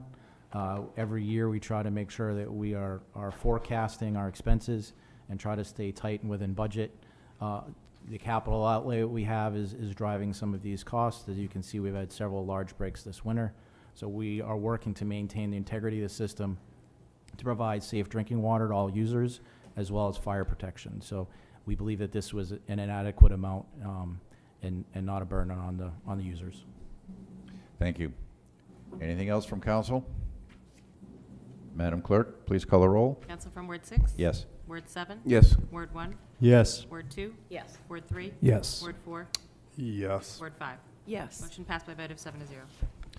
Thank you. On to item number 11. Item number 11, public hearing for approval of an outdoor entertainment permit for the LA Balloon Festival. Requested action to conduct a public hearing on an application for an outdoor entertainment event for the LA Balloon Festival and to grant a permit for an outdoor entertainment event as required by the City Code of Ordinances, Chapter 10, Article 1, Section 10-3 to the City of Lewiston for outdoor music concerts for the Balloon Festival to be held at Simard Payne Park on July 14th through 21st, contingent upon positive recommendations from the Police Department, Fire Department, and Code Health Officer and Land Use Inspector regarding compliance with all regulations and compliance with all city ordinances.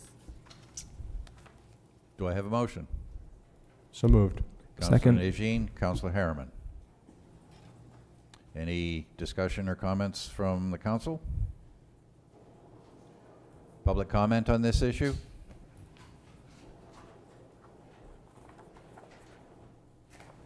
Christine Holden, Ward 1.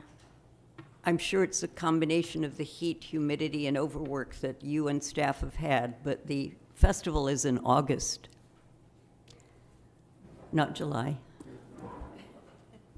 And if you look at the accompanying application from the city, it says August 26 to August 25. My sympathies. You're all overworked and underpaid. Thank you. Time flies when you're having fun. Thank you for pointing that out.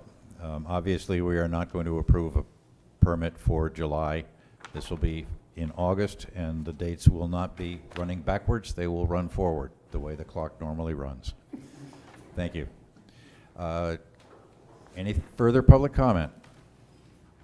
Councilor Nagine.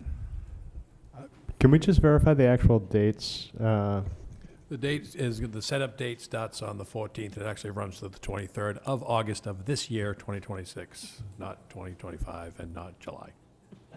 So we have a week set up, and then we have through the weekend of the 21st. Friday the 21st is the first Thank day you, of the Deputy balloons. Administrator. Appreciate that. Councilor Nagine. So on my original motion, I move that we accept based on the verbal modification that I assume city staff will update before permanently filed. Good catch. Councilor Harriman, is that acceptable to you? Yes. All right, so the motion has been friendlily amended. Any other discussion? Madam Clerk? Council from Ward 6? Yes. Ward 7? Yes. Ward 1? Yes. Ward 2? Yes. Ward 3? Yes. Ward 4? Yes. Ward 5? Yes. Motion passed by a vote of 7 to 0. Thank you. On to item number 12. We're Item moving number right 12, along. Public hearing for approval of an outdoor entertainment permit for the Fiddler's Rendezvous. Requested action to conduct a public hearing on an application for an outdoor entertainment event for the Fiddler's Rendezvous and to grant a permit for an outdoor entertainment event as required by the City Code of Ordinances, Chapter 10, Article 1, Section 10-3 to LA Arts for outdoor music concerts for the Fiddler's Rendezvous to be held at Kennedy Park on August 9th, contingent upon positive recommendations from the Police Department, Fire Department, Code Health Officer, and Land Use Inspector regarding compliance with regulations and compliance with all city ordinances. Thank you, Madam Clerk. Were you an auctioneer in your former lifetime? Let's try to move things along, Mr. Mayor. Thank you. Very much appreciated. Do I have a motion from the council? So moved. Councilor Nagine. Second. Councilor Martell. Any discussion, questions from council? Public comment? Back to council. Anything further? No? Madam Clerk? Council from Ward 6? Yes. Ward 7? Yes. Ward 1? Yes. Ward 2? Yes. Ward 3? Yes. Ward 4? Yes. Ward 5? Yes. Motion passed by a vote of 7 to 0. Thank you. Item number 13. Item 13, public hearing for approval of an outdoor entertainment permit for the Arise Lewiston event. Requested action to conduct a public hearing on an application for an outdoor entertainment event for the Arise Lewiston event and to grant a permit for an outdoor entertainment event as required by the City Code of Ordinances, Chapter 10, Article 1, Section 10-3 to the Prayer Reform Net Organization for outdoor music concerts for the Arise Lewiston event to be held at Kennedy Park on July 18th, contingent upon positive recommendations from the Police Department, Fire Department, Code Health Officer, and Land Use Inspector regarding compliance with all regulations and compliance with all city ordinances. Do I have a motion? So moved. Councilor Martell, Second. Councilor Nagine. Comments, questions from the council? I do, Madam Clerk, and I hate to do this in public, but there are bathroom facilities at Kennedy Park. Our application continues to point out that there are none, and we've spent a significant amount of money to get those installed and operational. Yes, so the city administration maintains that application and they can update that. Thank you. Thank you. Anything else from council? Public comment? Oh, I'm sorry, Councilor Nagine, I did not see your hand. I think the point on the public bathroom, just to mention, is that the amount of people that they expect to attend versus the amount of porta potties presented has to match, right? So like, I still think, based on the amount of, you know, if you have an event that you expect 400 people to show up at, you need more than one bathroom. Well, that's true. That's true, but the application says there are no public facility, no bathroom facilities at city parks, and that's not true. Gotcha. Public comment? Seeing none, back to the council. Any questions? Councilor Longchamp? No. No questions. All right, Madam Clerk? Counselor from Ward 6? Yes. Ward 7? Yes. Ward 1? Yes. Word 2? Yes. Word 3? Yes. Word 4? Yes. Word 5? Yes. Motion passed by a vote of 7-0. On to item number 14. Item 14, public hearing for approval of an outdoor entertainment permit for Outreach in the Park event.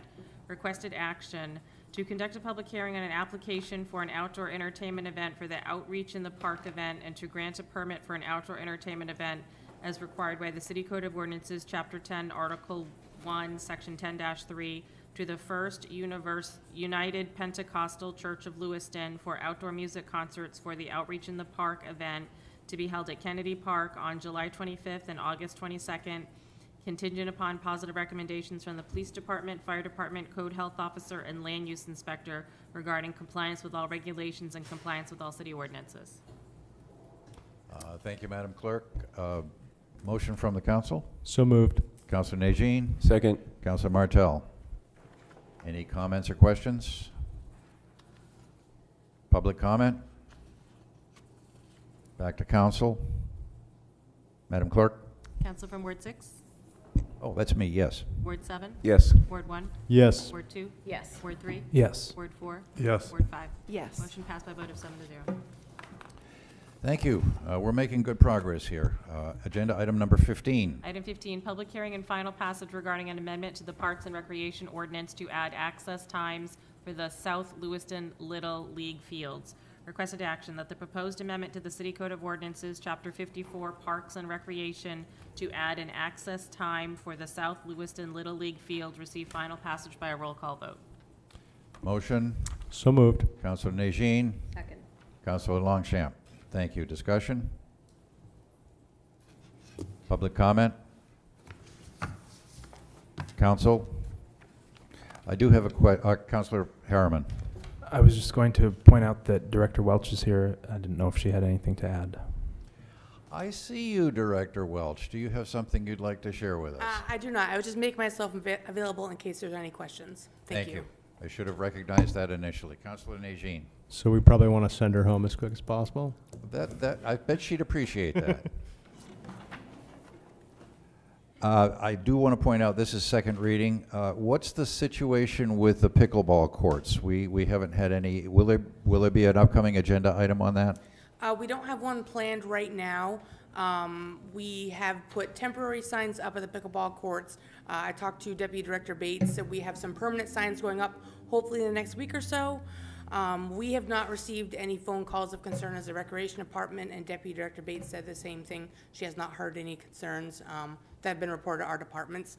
Right now, we're just kind of seeing how it plays out, and then hopefully we can gather more information and make a decision and a recommendation again towards the fall. Thank you, Director. I appreciate that very much. Anything else from the council? Madam Clerk?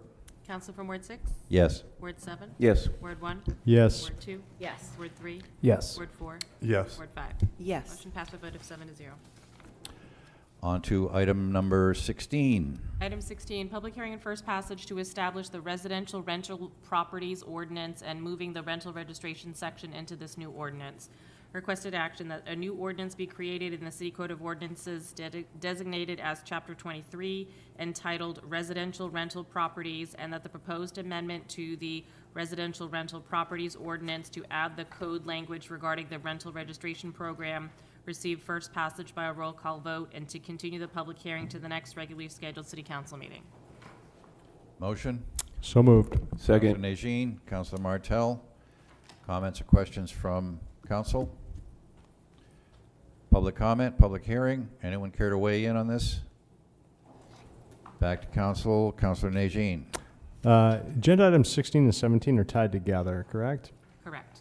Can we work through both of these together? Is that possible? They are two separate ordinances, and one Okay. is adding and one is removing, but it's two separate ordinances. Okay, no worries. Thanks. Thanks. So for one brief moment in time, we are going to have duplicate ordinances on the books. Is that correct?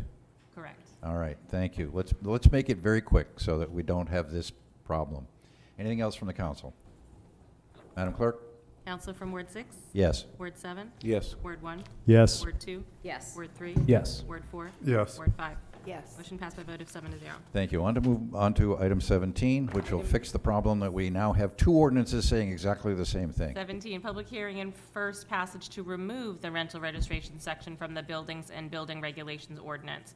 Requested action that the proposed amendment to the City Code of Ordinances, Chapter 18, Buildings and Building Regulations, Article 6, registration requirement for multifamily buildings regarding removal of language pertaining to the rental registration program receive first passage by a roll call vote, and to continue the public hearing to the next regularly scheduled City Council meeting.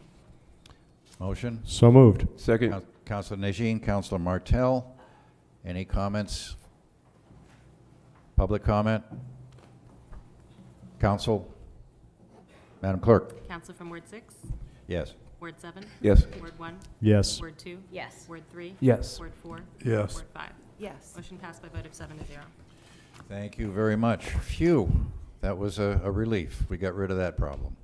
Item number 18. Item 18, public hearing and first passage regarding an amendment to the Amusements and Entertainment Ordinance to eliminate the requirement for a public hearing for outdoor entertainment permits and to authorize staff to issue these permits. Requested action that the proposed amendment to the City Code of Ordinances, Chapter 10, Amusements and Entertainment, to remove the requirement for a public hearing for an outdoor entertainment permit and to authorize city staff to issue these permits, receive first passage by a roll call vote, and to continue the public hearing to the next regularly scheduled City Council meeting.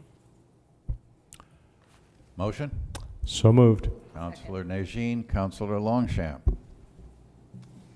Any discussion? Councilor Nagine. Just really briefly, all of the events that are applied for through city staff, based on the positive recommendation of the departments required, would be shall issue. Is that correct? Yes, we won't issue that until they have the sign off. Right. But ultimately, are there conditions in which a permit could be denied, and if so, is there an appeals process for it? That's all I just want to check on. There is an appeals process for a denial of a permit, but I don't know that we would really, we certainly work with the event organizers. We meet with them. If there are any concerns or obstacles, we try to work that through to resolve it for them so their event can be held. I don't recall really any denials. They may have some concerns initially, but again, the department will work with the event organizers to figure out a solution before the event. And that appeals process sits with staff as well? There is an appeals process. It's part of our park policy use. They have an opportunity to appeal to the city administrator or his designee, and then if they don't like that, they can also appeal to Superior Court. It's in our park policy. There's already a perfect process. Thank you. Anything else from council? I asked for this as part of a method of streamlining our council meetings. I cannot think of a special entertainment permit that the council has ever denied, and it seems to me that this is perfectly suited to a staff function. I am told that this actually lightens the load on staff because you no longer have to prepare agenda items and put together the information for the council to say yes. So this is a win-win all the way around, I view. I will open this up to public comment. Come on, somebody want to say something? No. All right, back to the council. Councilor Martell? No, I'm just wondering, are you trying to slow down this well-moving meeting? Nothing else from council? All right, Madam Clerk. Counselor from Ward 6? Yes. Ward 7? Yes. Ward 1? Yes. Ward 2? Yes. Ward 3? Yes. Ward 4? Yes. Ward 5? Yes. Motion passed by a vote of 7 to 0. Agenda item number 19. Item 19, public hearing and first passage regarding an amendment to the business licensing ordinance to remove the list of city parks and refer to the Parks and Recreation Ordinance. Requested action that the proposed amendment to the City Code of Ordinances, Chapter 22, Businesses, Section 22-422, Definitions, to remove the list of city parks, receive first passage by a roll call vote, and to continue the public hearing to the next regularly scheduled city council meeting. Motion? So moved. Councilor Nagine. Second. Councilor Martell. Comments from the council? Questions from the council? Public comment? Back to council. I don't see any.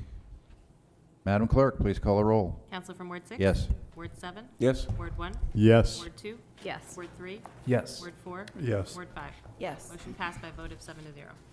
Thank you, Madam Clerk. Agenda item number 20. Item 20, public hearing and first passage for an amendment to the Zoning and Land Use Code, Article 11, District Regulations for changes to the No-Name Pond Conservation Overlay District to require soil distribution within buffers to follow main DEP requirements.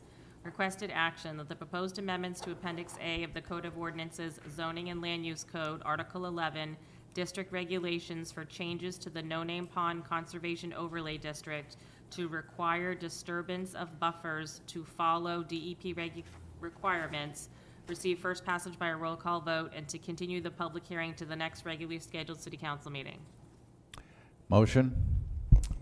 So moved. Second. Councilor Martell, followed by Councilor Nagine. Any questions from council? Director Connor. I'm merely here to answer any questions, but just to quickly summarize, if you guys all recall, this item was brought before the planning board. They made a recommendation. It came before the council. The council heard it a few times, made some recommendations of their own, went back to the planning board. The planning board heard it and voted on it with a 7-0 in the affirmative, and it's bringing back to the council for your action tonight. Thank you, Director. I see the chair of the planning board here. A 7-0 vote on the planning board is somewhat of an anomaly. Is that correct? I would agree with that, yes. Thank you.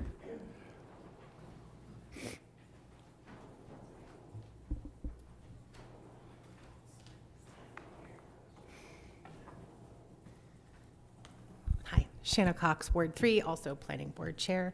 If I could amend or add to what Director Connor said, we spent a fair bit of time deliberating this. I think we counted like 4 different public hearings.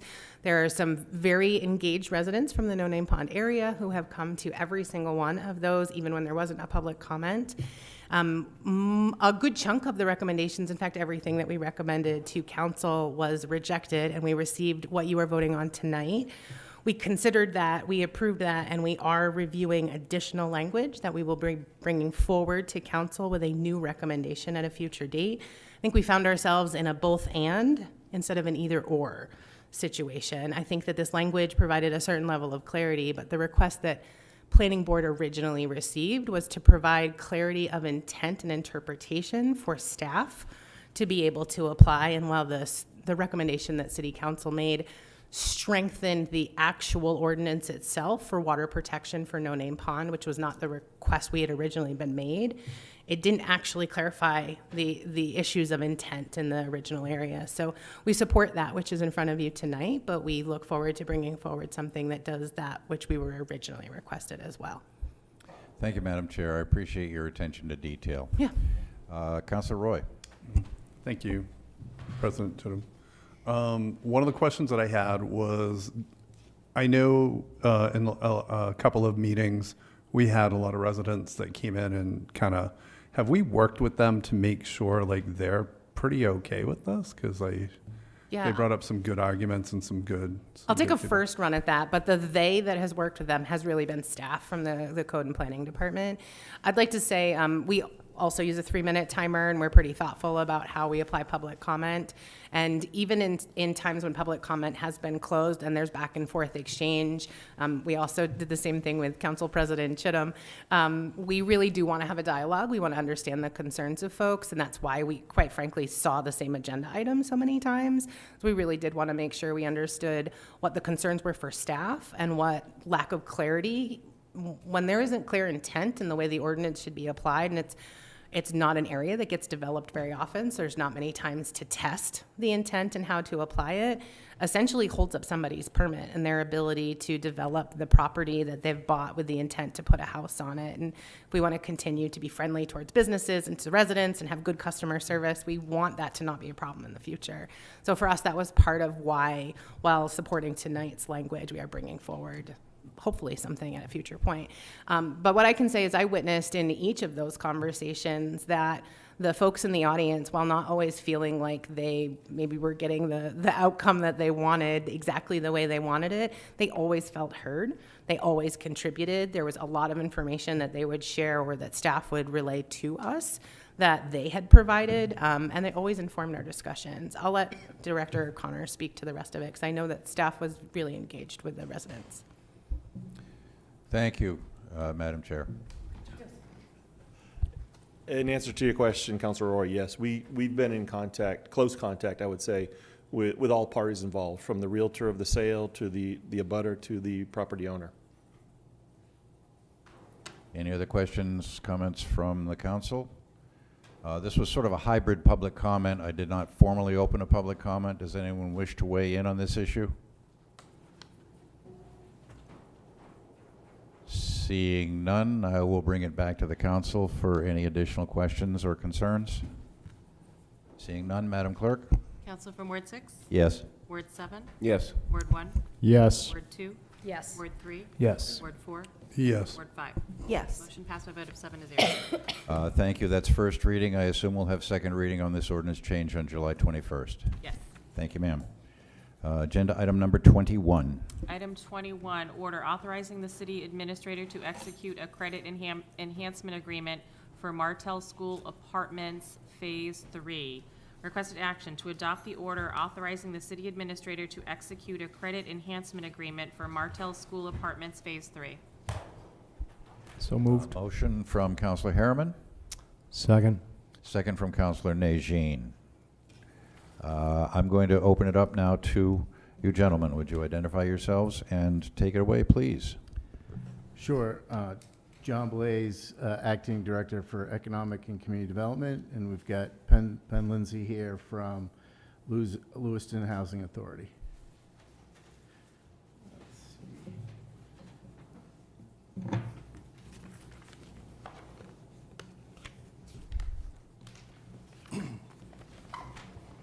I'm gonna kick it off to Penn to run through the slides. I think that council should be relatively familiar with the slides. This was something that we had covered just a couple weeks ago. A lot of the information is the same, but requirements for a TIF requires a public notice, and this information needs to be provided in a public setting. So go ahead, go ahead, Penn, you can start. Great. Thanks, John. And thank you all for having us here tonight. We appreciate it. Nice to see you all again. I want to start by announcing formally that we did close on Martell Phase 1 last week and have started construction, or have given a notice to proceed to start construction, which is happening as we speak. What I'm before you tonight to request is a credit enhancement agreement for Martell Phase 3. There is already a TIF district, so really this is just the credit enhancement agreement for the third phase of the project. As you know, the council was supportive of TIF CEAs in that TIF district for both phases 1 and 2. Phase 3 will be an additional 44 units of senior housing, very similar to Phase 1 and Phase 2, which were also 44 units apiece. They were all one-bedrooms. Phase 3 will also be all one-bedroom apartments, and restricted to residents age 55 and above, as with Phase 1 and Phase 2. What you're seeing on the screen is an early rendering of the proposed Phase 3 building. It will be separate from Phase 1 and 2. Phase 1 and 2 connect to one another, and Phase 3 will be independent of those two, but will be on the same site, and they will act sort of interchangeably from a community standpoint on the parcel. Above is the proposed site plan. You can see where I'm referring to. Phase 1 is in white, Phase 2 is in yellow, and Phase 3 is in blue.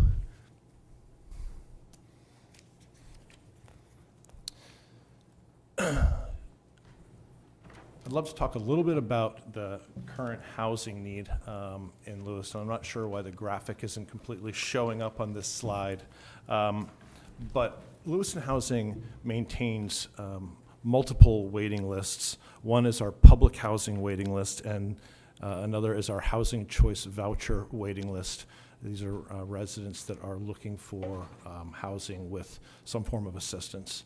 And as you can see from the slide, there are 1,677 applications right now on the public housing waiting list and 1,456. What you can't see in the graphic is that 90%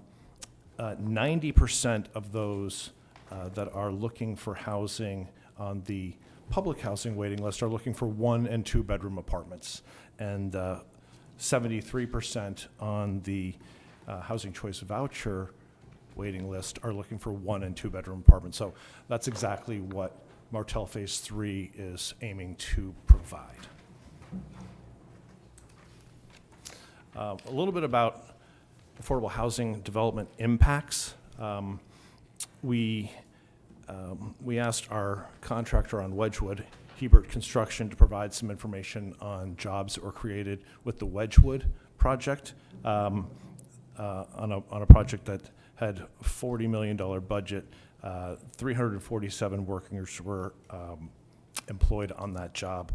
You know, if you take the full-time jobs created based on sort of 2,000 hours annually, that would be almost 60 jobs just during the construction phase, full-time jobs.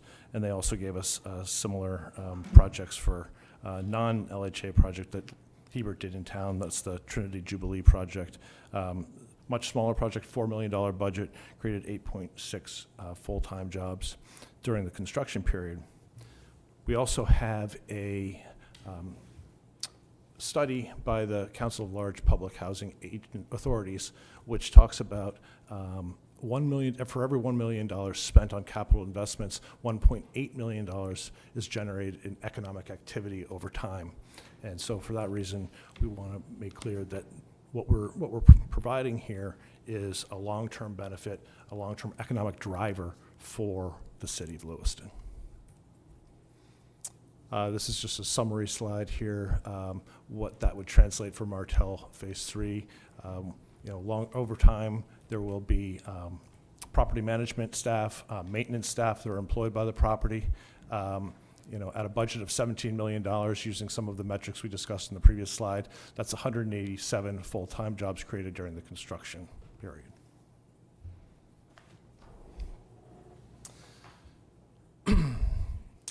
One of the things I really want to focus on here is that while Martell Phase 1 and Phase 2 are already awarded tax credits by Maine Housing, Martell 3 the application is being submitted in September.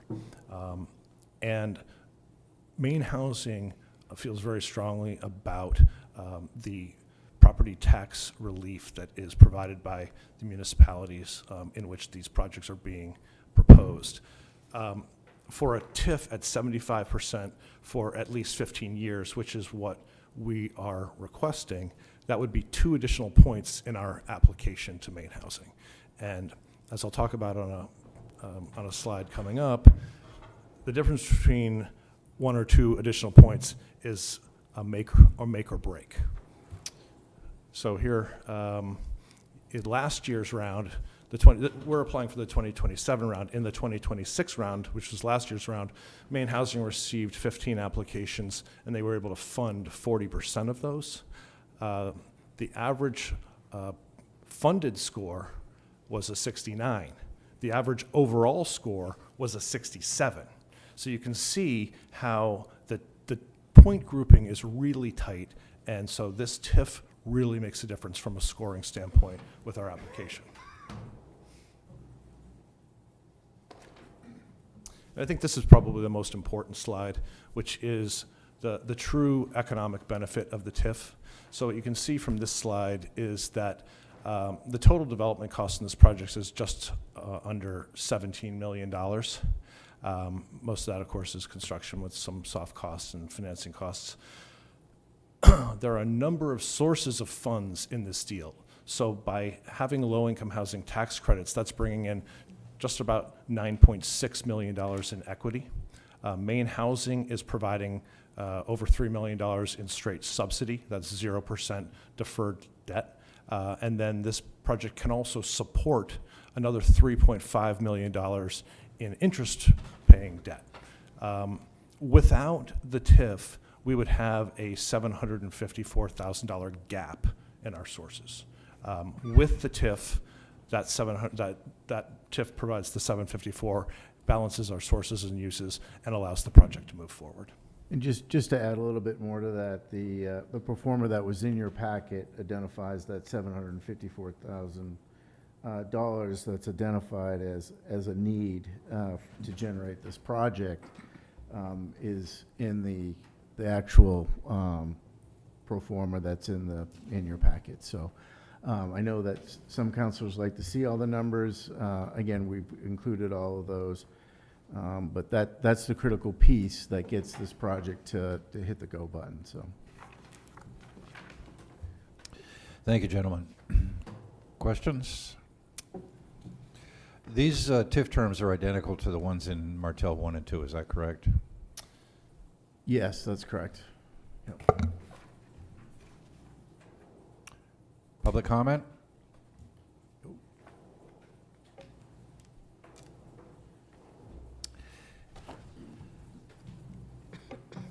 Before you start, we're moving this meeting right along very quickly. If you wish to make public comment on an item, please prepare yourself by standing behind the podium and I will recognize you immediately. Thank you. Matthew Agron, Ward 4.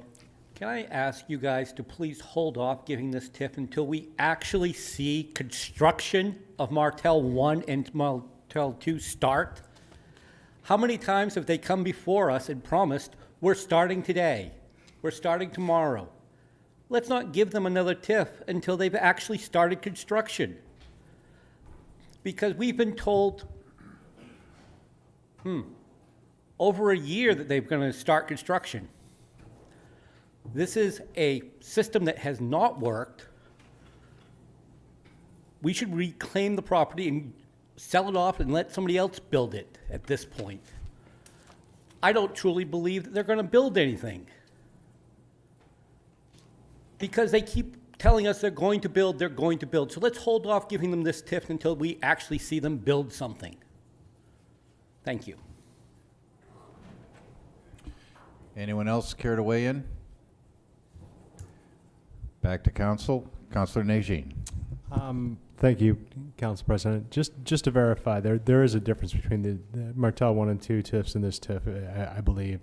The Martell 1 and 2 were for 30 years, and this is for 22. Am I correct on that? Yes, I was referring to the percentage at 75%. Right, but this is a shorter TIF Yes. window. I also just wanted to check, just looking at the little blueprint, right? It looks like there's some parking there that was originally proposed to be some commercial property. Is that because you haven't worked through the development plan in order to do something, or you actually need that parking? The Phase 3 project has its own parking, which is separate from the parcel which would be potential commercial in the future. Okay, so that's still a potentiality out there It is, somewhere. and anything that was proposed would come back before the. And anything that's commercial pays 100% tax, unless you ask for a specific tip or, yeah. That's correct. It's outside the TIF district. Thank you.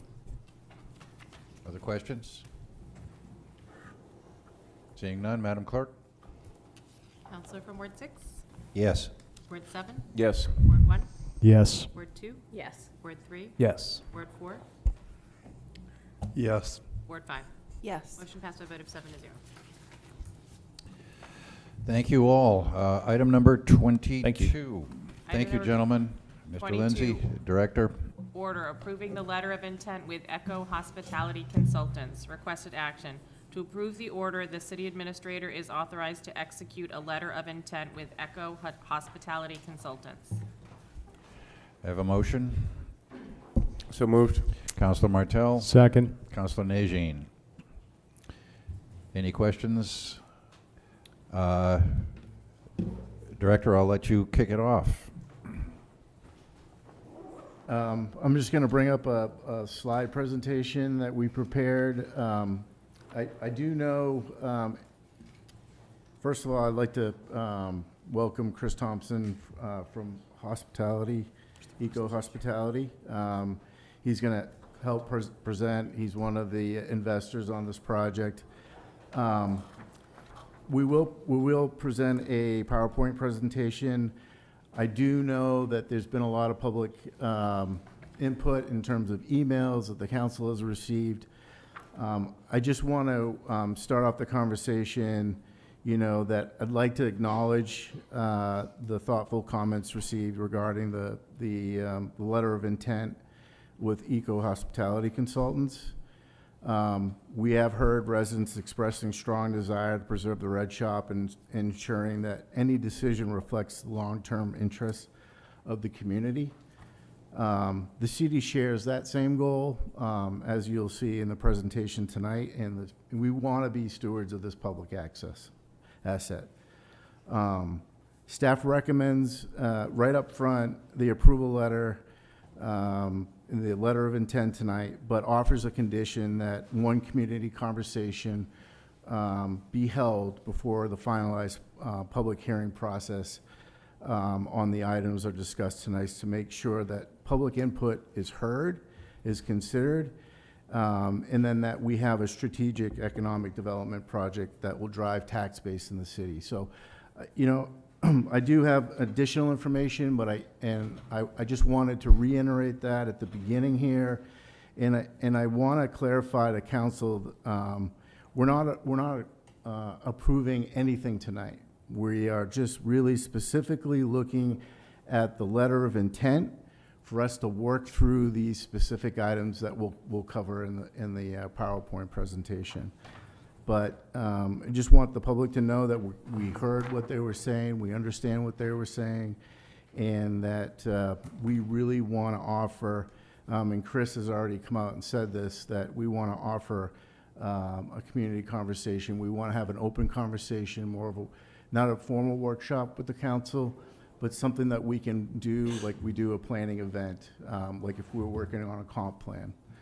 These are some of the things that, as a trained planner and engineer, we would have a workshop or community conversations. We'd work through some of these issues, try to identify them up front, make sure that this is, the public's being heard, and then as we present the JDA, the credit enhancement agreement, the TIFs that we're talking about, the land transfer of the Red Shop with a parking lot, and the expansion of the parking garage agreement. All these items are kind of vetted out front. I want to be clear about that. This is an important project to Lewiston and to our community. I think this is our best step forward. We've heard other proposals. The council has heard other proposals, but I just want to make sure that I would like for this to be approved with the intent of having a community conversation. So I started with that, and I'll get into the slides.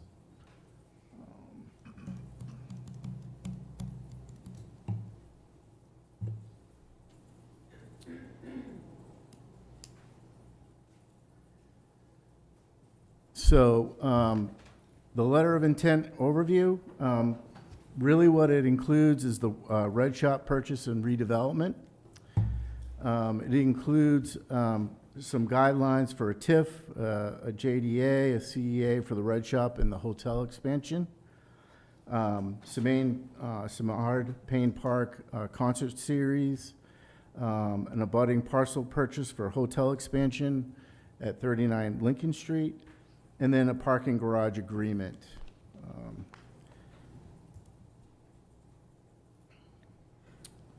Red Shop development really is the acquisition and the renovation of the Red Shop, historic building down in Samard Payne Park.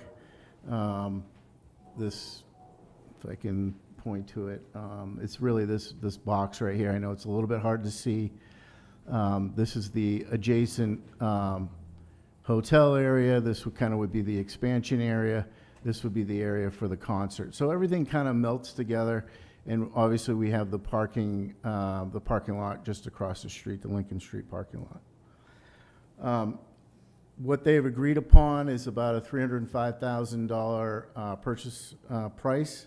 Obviously, they would want to do their due diligence on the project, making sure, the ownership and everything that's there, any environmental concerns.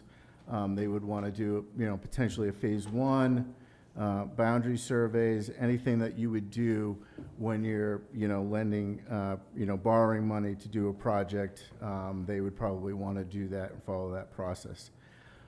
That process would be laid out in a purchase and sale agreement. In that time period, it could be up to a year or more to do that work. We want to continue the partnership with a potential winter boat storage with the rowing team and with the rowing organization that's here.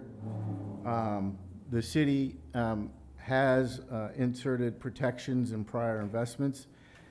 So basically repurchase rights under the defined circumstances. And what that means is that in the event that they don't move forward, whatever the market price is at that time or appraised value, or the total, if the developer has put some substantial monies investment into the building, the city would have the opportunity to buy that back, whichever is cheaper. So whatever avenue is cheaper, that would be that's basically the baseline for the Red Shop. Hotel expansion and adjacent development, hospitality growth. There's there's not a lot of vacancy in this area. Chris can talk a little bit more on that. Obviously, they see this as something that's required for, either an expansion or a second hotel. The adjacent development is the 39 Lincoln Street. This goes back to a 4.9 acre agreement that was in the 2011 JDA that had expired. They really want to just reactivate that joint development agreement that was done way back then. They want to, in addition, utilize some mixed use activation, and then parking. They want to expand the parking. Currently, right now, there's 15 allocated spots in the Lincoln parking garage that the agreement has signed. Based on the need, on the ordinance requirements and things like that for the expansion and what Chris's team is going to need, we'd be looking at additional required parking and the Lincoln Street parking garage. There was some public concern about the parking lot capacity. Right now, we're running about 60% vacancy. So we have a lot of capacity right now. Overall, we're running, citywide, we're running about 50% or between 42 and 50%, depending on the numbers that you get. But we just did this analysis not too long ago when we did the parking study. Moving on to the next slide. I'm going to turn this over to Chris. This is the existing plan, but I'm going to move quickly to the next slide, and then kind of what Chris envisions. This is what he had submitted to me, but I'll turn it over to him for any detail. Thank you, John, and thank you all for your time and consideration tonight. And Speak excuse into the me. microphone. Is that better? Okay, thank you. Thank you, John, and thank you all, members of the council and members of the public and city staff for your time and consideration tonight. So just going back a few years, we began work on this project in, I think it was 2009, 2010, with then Economic Development Director Link Jeffers and Phil Netto.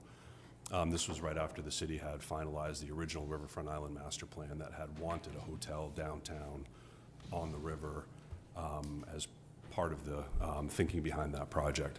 And when we started our conversations, you know, Lincoln was quick to say, we can put the hotel wherever you want it.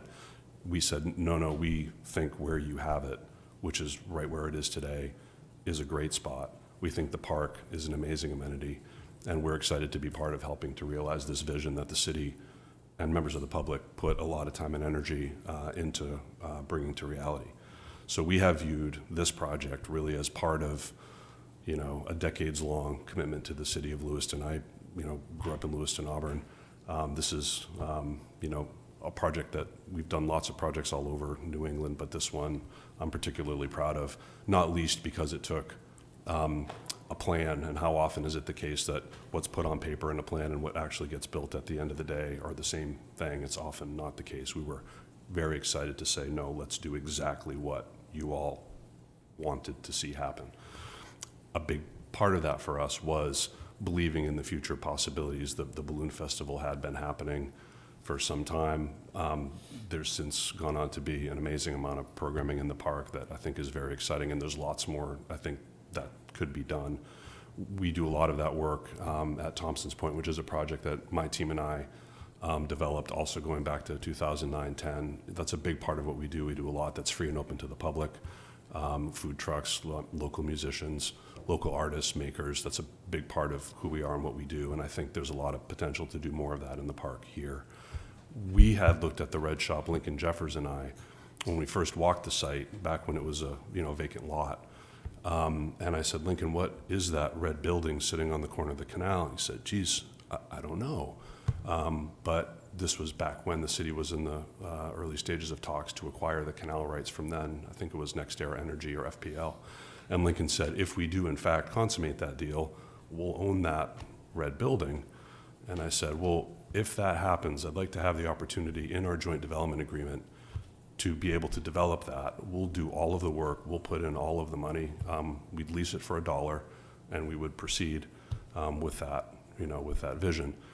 That was written into the joint development agreement. The JDA, to my knowledge, still is in effect. The one piece of it that did expire, we had a horizon on how many, years after we opened the Hampton Inn, we had to begin work on the Red Shop. So we opened the Hampton Inn in 2014. We spent, 5 or so years getting it up and stabilized, and then began to dig into the Red Shop. COVID hit. And I reached out to Lincoln one day in, I think it was spring or summer of 2020, and said, hey, we've been working on the Red Shop. We'd love to, with our masks on, get together and start talking about how we can bring this to life. And he said, that sounds great. That was always the vision of, our agreement. And as he started digging in, he said, well, geez, I think we missed our moment. The Red Shop piece of the JDA expired literally weeks before. So, that's on us as the developer for missing that window. But I said, we're committed to seeing this happen, and our desire to see that unfold remains unchanged. So anyway, here we are today. We're excited about the idea of taking that resource and figuring out how to do what the city and its residents would like to see. We don't do projects that we don't look back and feel pride at having done. We've never done one. We've never done a project that the city and its residents weren't happy with. So we'd be eager to have these kinds of conversations to see how the vision that we have. I met with Amy Smith. It was a long time ago now, but we had conversations about perhaps there are ways to make these two things happen in a way that could be compatible. I think what her program has done with rowing, regatta, it's really an amazing benefit to the community, and I see no reason why what we envision that building doing, which is being a hub for programming in the park. The park is an amazing asset. I mean, I don't need to tell, you know, the council or residents of the city what a great asset that is. It's incredible. We'd be delighted to be a small, a medium, or a large part of seeing that get programmed more actively. Part of that would be, in our view, taking the Red Shop, which is an extraordinary, you know, timber frame building. It's a really beautiful little building that should be turned into something exciting, interesting, and it's positioned to be able to do that, to serve, you know, public benefits, to be able to support additional live music programming in the park, et cetera. So that's what we would like to see happen. Our vision is to renovate it initially as a seasonal building that would support, you know, Memorial Day through Labor Day, basically, programming in the park, existing programming where it makes sense, and then creating new programming as well. We've had a couple of conversations with potential food and beverage partners, local partners who we could work with to bring that to life, and that would be our goal. The other piece of this project in the park is the creation of a partnership to be able to bring seasonal concerts, you know, live music, nationally touring acts to the park. Our concert partners at Thompson's Point are interested. We walked the site with them way back when. Lincoln Jeffers, Mary Ann, Amy Smith, a number of others came to Thompson's Point several years back to see our operation there, how backstage worked, how we could potentially take those pieces and bring them seasonally to the park. So it's been a long-standing conversation that we're, you know, continuing to stand behind, doing our part to bring it to reality.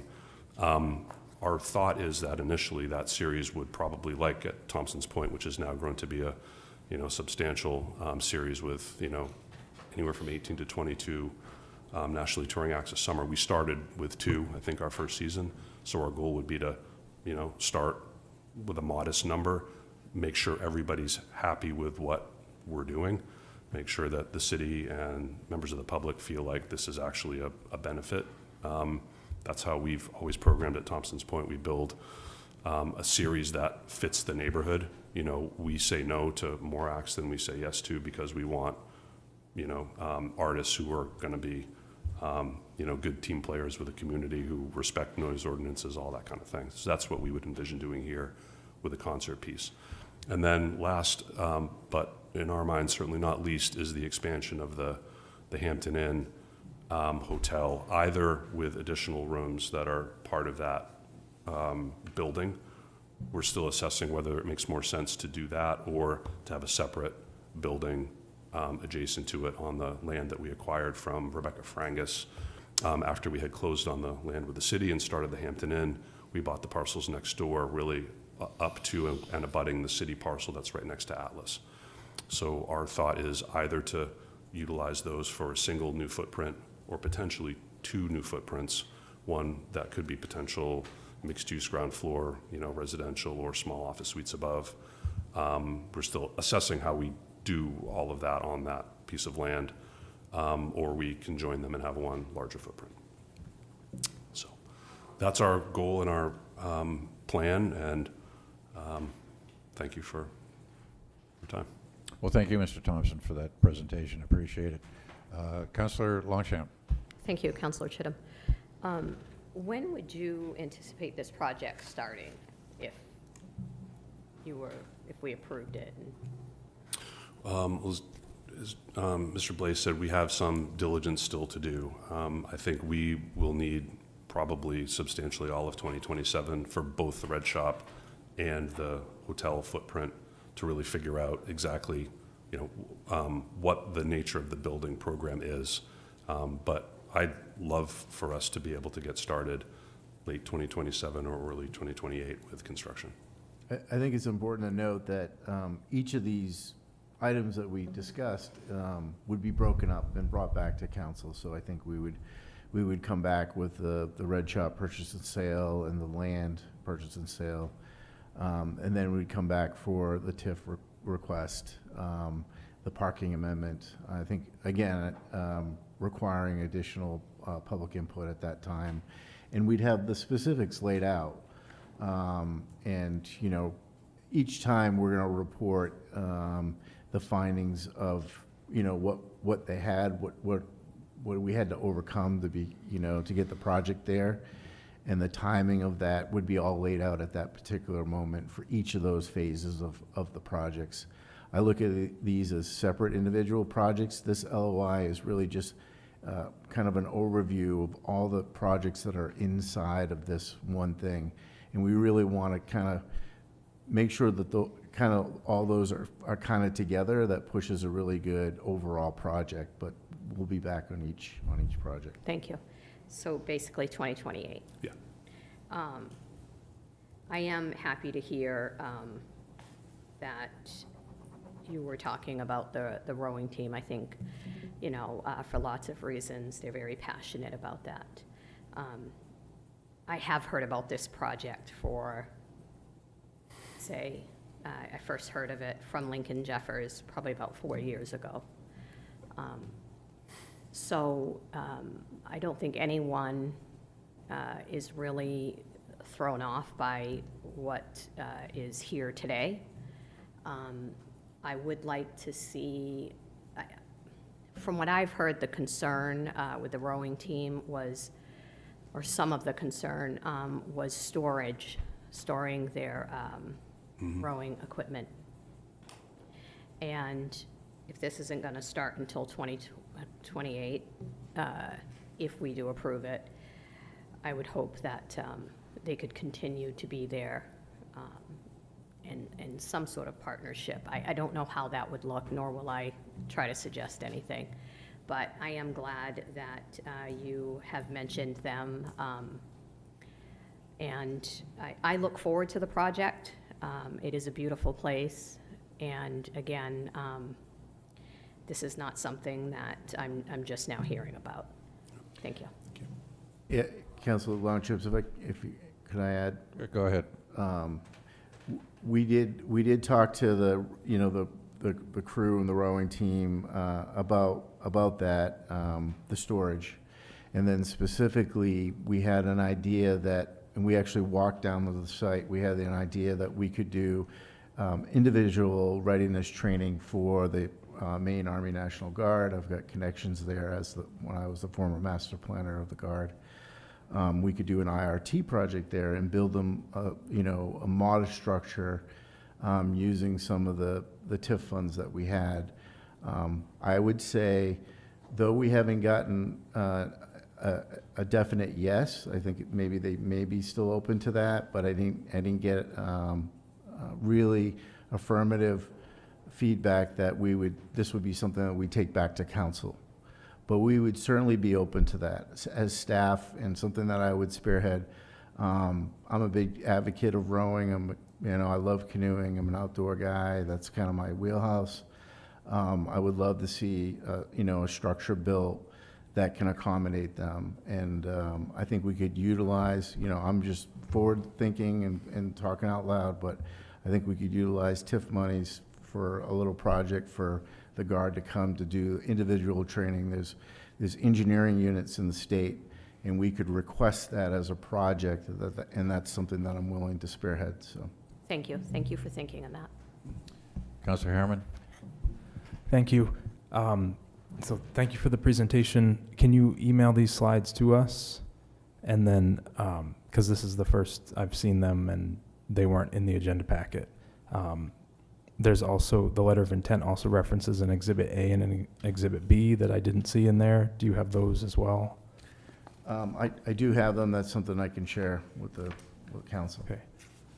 I'd appreciate that, because I have to keep bringing this up. It's a continued frustration of mine that we don't get the material before we're supposed to make the decision. And it's really difficult to do our jobs. Councilor Martell? Thank you, Council President. Thank you for your presentation again tonight.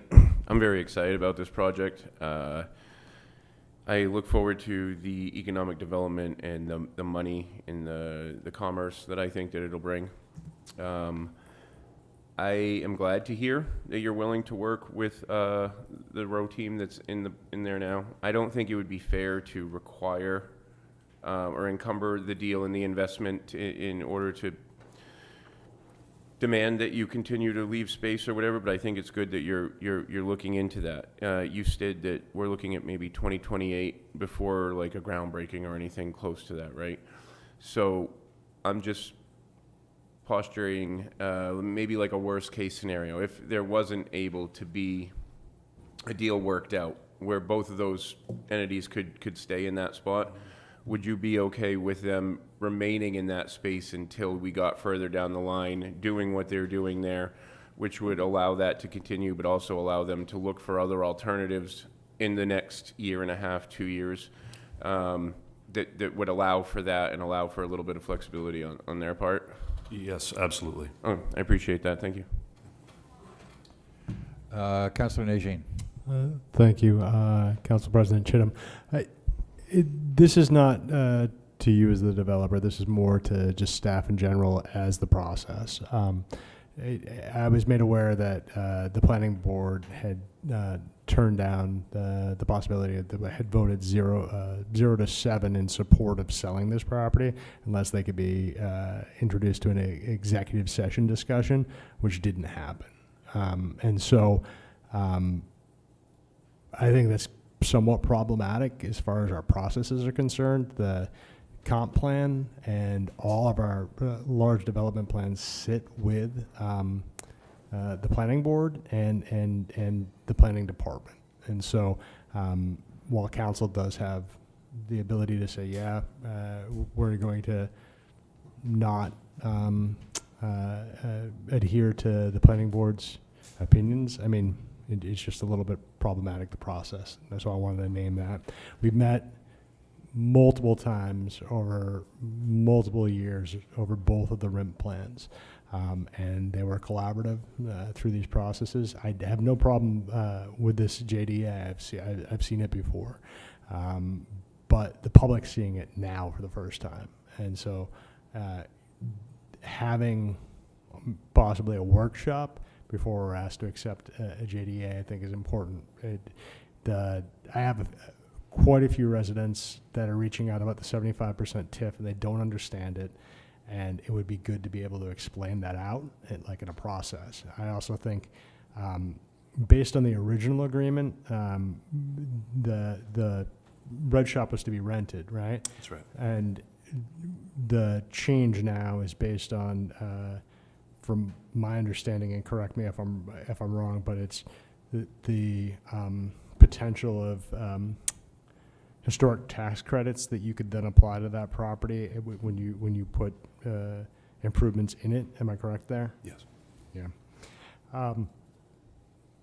Yeah, I think, in all honesty, this does absolutely match some of our goals with the RIMP plan. It ties up the other side of the park and it buttons it up in a nice way where, you know, if the Chinburg property is complete, we already have the Picker House there. The main mill is adding a huge impact to the park, and now this makes the gateway functioning as an economic area.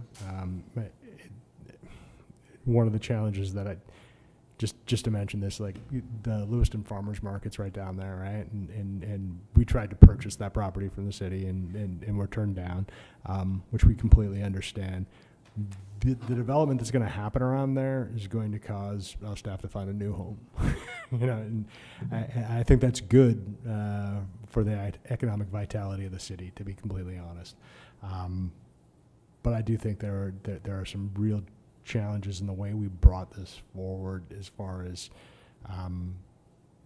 this is a big development piece, and I think that we really should have made sure that the planning board could have understood what was being put forward before it was put forward, and also a little bit more work with our community partners who many of them were involved in some of the planning processes for the revised RIMP plan. So that's just my feedback on that. I'm not quite sure. Like, my question directly to you is, if you didn't, if we approved a JDA tonight that excluded the red shop, does that stop this process? So basically, if we put in something to say, if the sale of the red shop could go back to the planning board with the full plan in front of them for another recommendation, and also give the public a little bit more time to understand what this development agreement is, because I do think this is a very big piece that makes the city very attractive for other types of development that we want to see, even though the idea of... Counselor? Yeah. Do you have a question in there? Yeah, well, that was the question. The question was, if we approved tonight the JDA, but asked to revisit that one portion of the red shop in like a month's time. I'm not going to speak for Chris, but just a couple of things for clarification.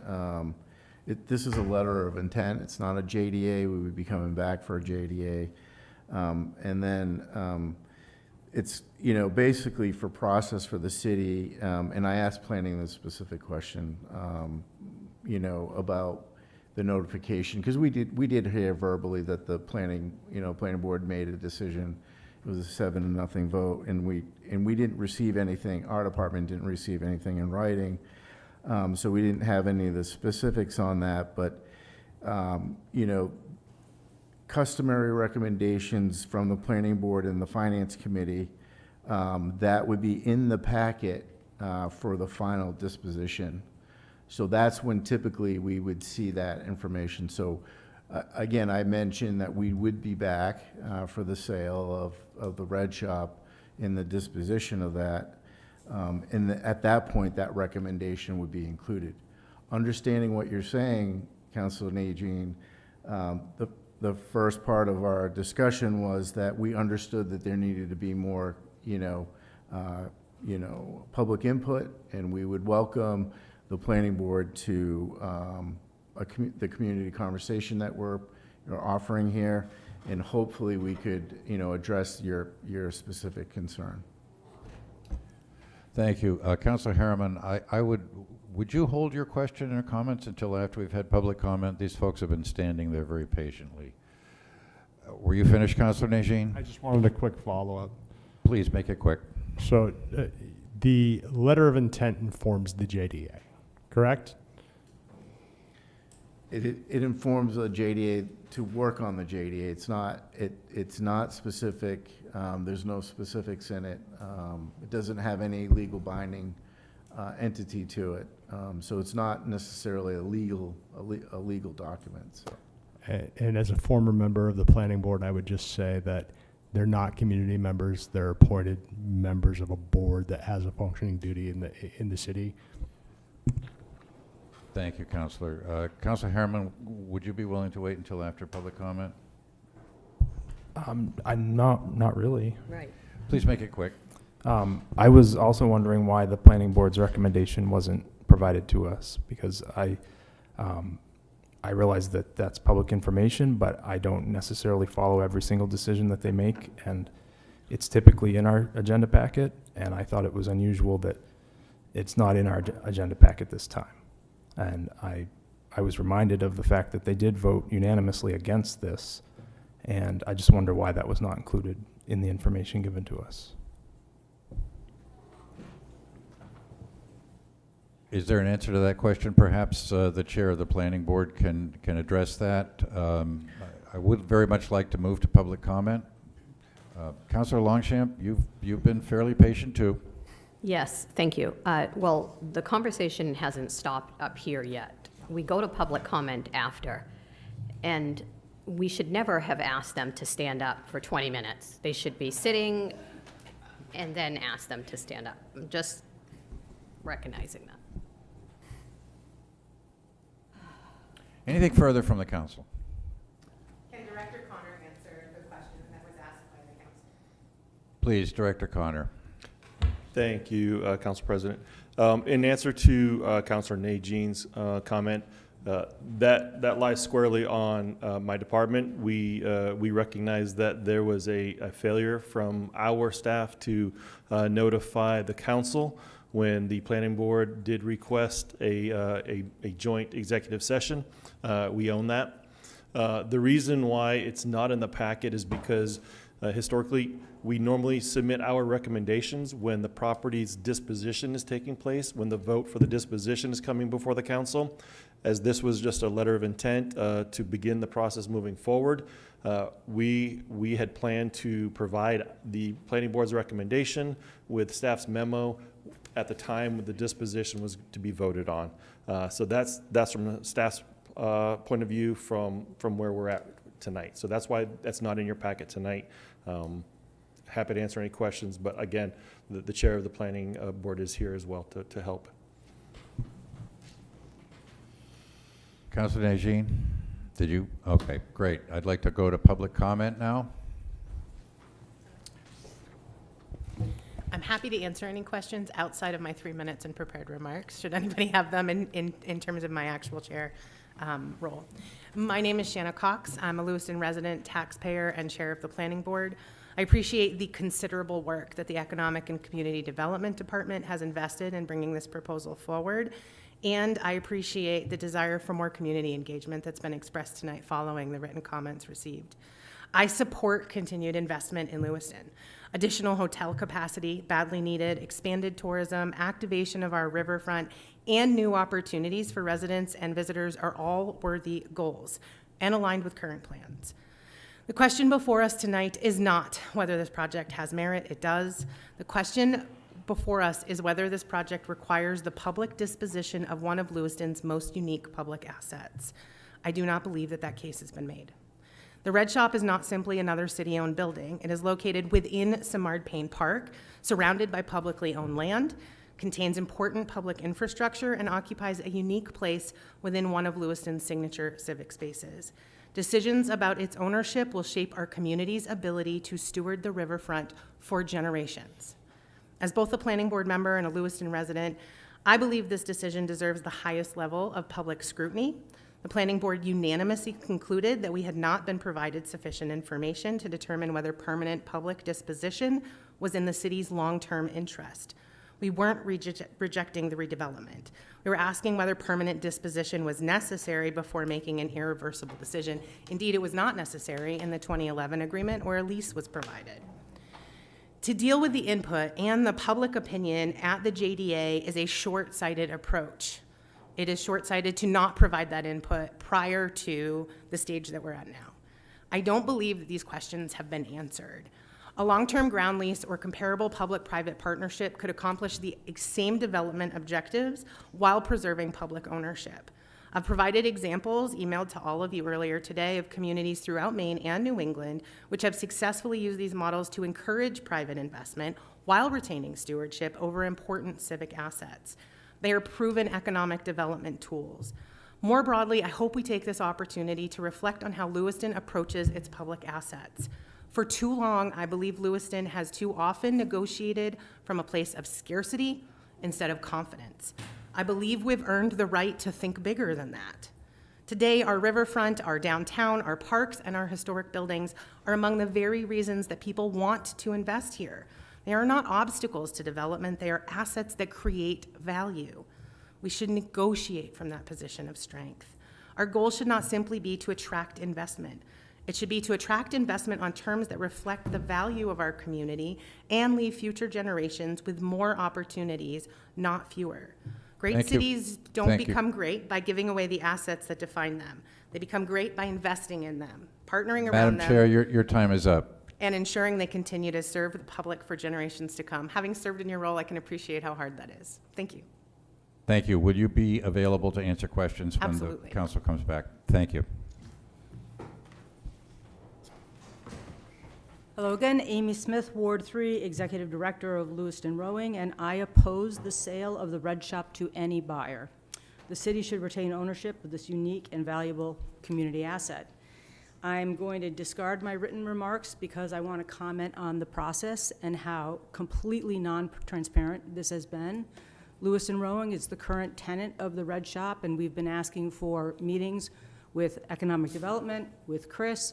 The planning board asked for meetings, and everything was shrouded in secrecy, and nobody would give us any kind of information about what was being planned. That's wrong.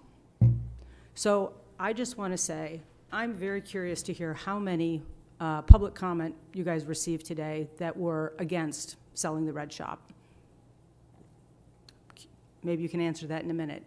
Because I feel like if that public comment didn't happen, and it largely happened because in the last 24 hours we alerted people to what was going on, I don't know if Chris would be here tonight. I don't know if this would have just sailed through.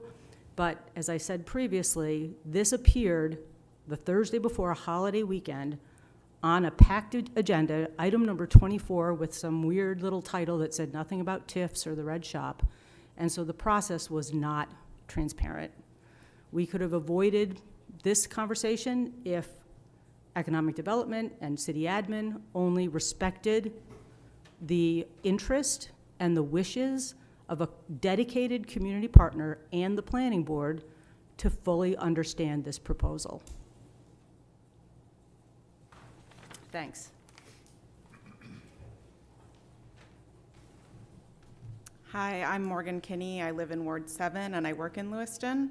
I have a history with Lewiston Rowing and wanted to piggyback off of Amy's comments. These reflect what Councilor Nagine was referring to as the public just getting to see all of this for the first time. The framework provided here for negotiation, I think, has several serious flaws and needs more deliberation.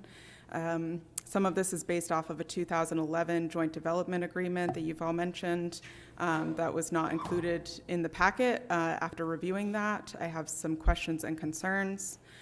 First off, it's unclear who are the actual entities and principals who are involved in the negotiation.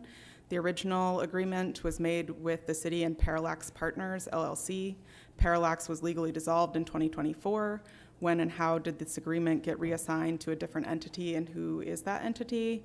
The LOI implies that the city is negotiating with those in control of the Hampton Inn, but provides no documentation of the relationship between this entity and the single-member LLC Eco Hospitality Consultants. If Lewiston Hampton Development LLC does hold the JDA, it has not satisfied the conditions whereby the city would convey the property at 39 Lincoln Street at no charge. According to the 2011 agreement, they were obligated to acquire the properties abutting 39 Lincoln within 24 months of a certificate of occupancy. In order to get that parcel for free, they purchased only 3 out of the 5 abutting properties, and therefore, if they want to acquire 39 Lincoln Street, should pay fair market value for it. Thirdly, the 2011 agreement had an option for the developer to lease and or purchase the red shop that expired in 2022, as you all mentioned. Since there was no active option in place, why did this not go out for a competitive bid? Fourthly, why is the city using the red shop as a bargaining chip in its sale when that has not been approved by planning board or the city council? Thank you, Councilor Harriman, for asking about where Exhibit B is, that lists all the pre-approved events that will have first priority holds on Samard Payne Park. And lastly, why are we giving away all programming control of Samard Payne when we don't have proof that the developer can create a successful national touring concert series in this location?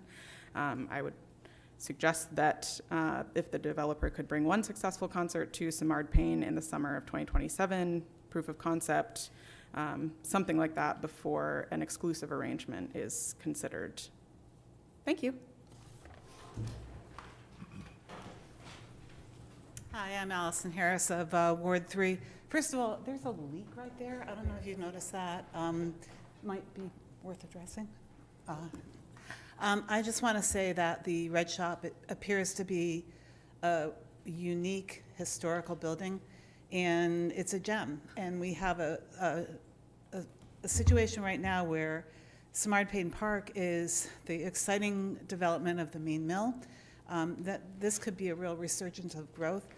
I think once we sell that building, it's gone.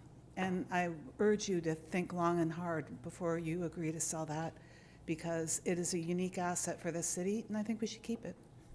Thank you. Martin, Ward 3. I just really learned about this today. I'm not an expert in development agreements, but initially looking at it and from what I've heard from someone on the planning board, I would ask you not to approve this tonight. I think that, as others have said, the property's a unique asset. I'm just not a huge fan of the 10-year TIF. I think we're negotiating ourselves away before we could stick up for ourselves a little more in terms of like foregoing that tax revenue. I think that also the concerts in the park is something to really get some details in terms of the agreement. I used to live in Bangor, and what was a park there turned into a concert arena, which was all right, but then slowly it was built up bigger and bigger until there's just essentially a big building there and no one can see across the field. So it's been very completely commercialized, and I think that was unfortunately created kind of an eyesore there. And I don't think it was necessarily worth the revenue that they get.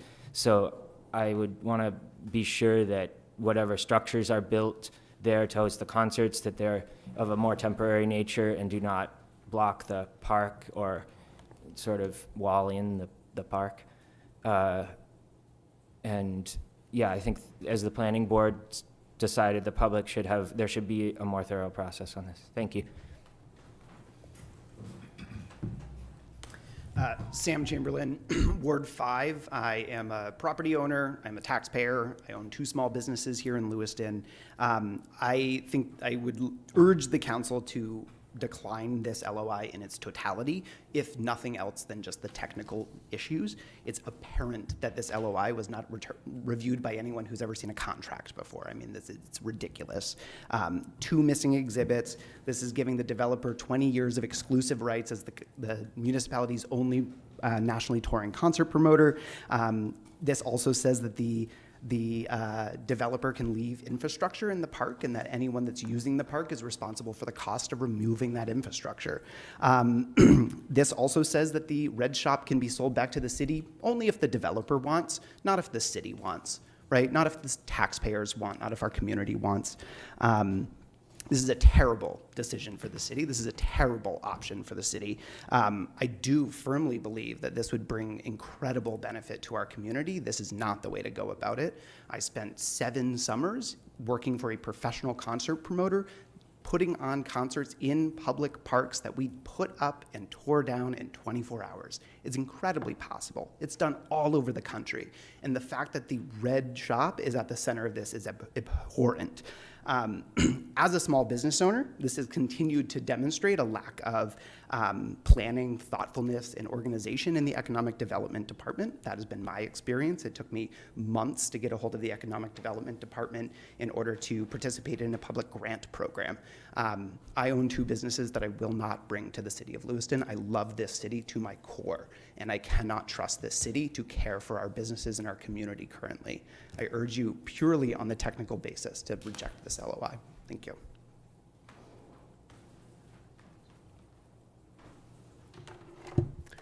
Matthew Agron, Ward 4.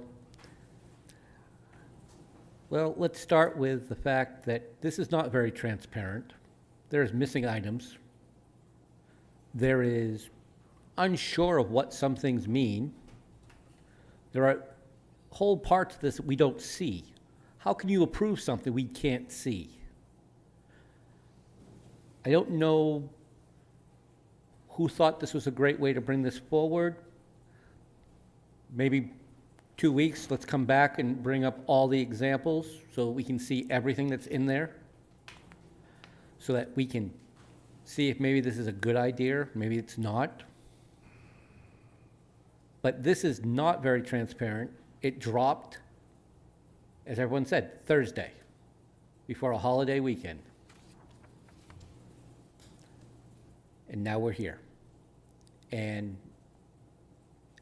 even your own economic development director has admitted there are things missing. Postpone it. Is there any other public comment on this issue? Bringing it back to the council, Councilor Longchamp. Thank you, Councilor Chittum. I just have a question. This is a historical building, correct? Yes. Is this the first historical building we've ever sold? No.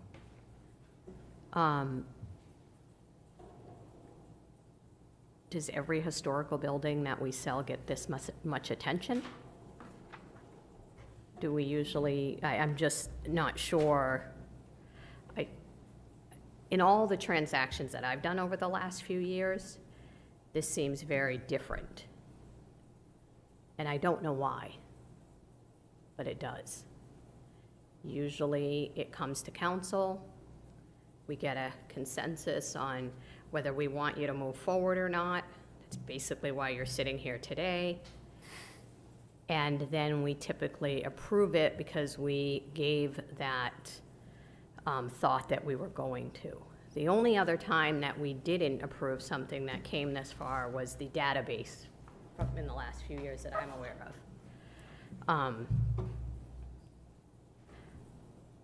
I do understand what everyone is saying, but I think this really sets a bad tone for developers. When we have a meeting with them, they share their, what they want to do as far as development. We agree, and if I can remember correctly, we all agreed. And then to have you come here and then to shut it down, and maybe it was, maybe there were some things dropped. It certainly seems like that. But again, I've never really run into this type of situation where the city is trying to sell something. And we have a developer here that wants to develop. So again, I'm excited about the project. I think most of us were. I think there are concerns with how the process went. I think that's unfortunate if that's accurate. But it still doesn't change my mind that I would like to see this move forward. Thank you. Councilor Harriman. Thank you. I guess first, can I ask who is Eco Hospitality Consultants? That's me, individually. Okay, so there's... I'm the sole. It's just you? And all of the entities that were, and it's a very, it's a legitimate point to make. How does anybody know who's who? I'm integral to each of those entities, so I'm not going anywhere and haven't. So. Okay. And then I had some questions also about some of the terms that that aren't really, it doesn't seem to be what we had talked about before. There's a piece in here that says you would serve as the city's preferred partner for development and execution of seasonal programming in the park. I thought it was just going to be concerts and not an entire control of the entire park. It's not meant to be in any way control of the entire park. What we were hoping to do, and this is, I think, partly just mischaracterization in my drafting, so that's on me. The example that we had talked about, and this is the hard part, we've had conversations from Lincoln Jeffers to Nate Libby to, it's gone back years, and in good faith and on a handshake for a long time. And we operate that way a lot. We're not the flashiest developers you'll ever meet, but when we say we're going to do something, we do it, and we do it exactly the way we said we would do it. What we had talked about was a combination, again, this came from our experience at Thompson's Point in Portland, which we've been working on since it was a derelict rail yard in 2009. It does have as part of its neighborhood a concert venue. It's seasonal. To the gentleman's point, I forget his name. It's not Bangor. It's not fully built out. Substantially all of our concert infrastructure, apart from power, water, a few core infrastructure pieces like that, live there year round. But generally speaking, we bring everything in and we take it out at the end of the season. We control the site, so we don't have to move it out after every show. It can be done. It's very costly to put up a stage and then take it down again, and all the infrastructure to come in and out, et cetera. Our thought and goal was that if there were pieces of seasonal infrastructure that could live there seasonally, that's great. We also spent, I think, many, many hours over many years in conversations with the consultants who were building out the plan for, Part 2 of the Riverfront Master Plan, who had asked us. That was a big part of the reason why city staff and, others came to Thompson's Point to visit and see how our concerts laid out, because the city was envisioning spending new dollars on its own, irrespective of anything we were imagining doing, on new infrastructure for the park, potentially covered pavilion and power and things like that, and was interested to know if our goal, if the city's goal were to have large nationally touring acts, how might we do that? So if we're going to spend X dollars, you put the power here instead of there, and it's in the way of a tractor trailer bringing in, whatever. So anyway, that's how all of those conversations had unfolded. So the concert piece of it, and we were excited about the opportunity to bring 2, 3, 4, 5, and our thought was we start small. I don't know that we would realistically be able to mobilize a concert program by 2027. I think it's going to take more time than that. I mean, I think it took us several years from our first conversations with our concert partners at, Bowery Presents and the State Theater, who are local, who are independent, avowedly so. They're not, Live Nation, AEG, they're an independent group. That's who we work with, and that's what we do, and that's what we would envision bringing here. So we have that part of the program, and then also a series that we do, which is free and open to the public in Portland, food trucks, live music, that kind of thing. So we were endeavoring to bring those two pieces of programming forward. We were not imagining that, anything else had to come through us or only we could do. In fact, there's, lots of things that are happening at the park currently and perhaps in the works for the park that we think are fantastic and would have no interest in, seeing that unravel or undone or be an obstruction to that in any respect. It was those two pieces of programming, and then, to be totally candid, I was our attorney. You get what you pay for sometimes with your drafting. I put that language together. It was not intended to limit, other people's activities in any way. We were just talking about those two pieces of programming and any other similar things we might bring forward. We were and cast it as a preferred relationship for that reason. If someone else came in with something better, great. We would, defer to the city. If someone else wanted to bring in a, festival or something like that, that wasn't something we were offering, that would be great. Rising tide lifts all boats. That's what we wanted to be part of. Thanks. Yeah, I understand that, but it just seems like several of the terms in here are just very, very heavily stacked towards the developer. Like it says developer shall not be required to install any permanent infrastructure of any kind at any time during the promotion term, but may choose to do so, or to install seasonal infrastructure at its sole discretion. So I just don't feel like we should be giving our park away to a developer to install whatever they want at their discretion. And that makes perfect sense. And to be, again, honest, that's not the intent of that language. That was saying, if we're coming forward and saying we would like to be the partner with the city in bringing this series to life,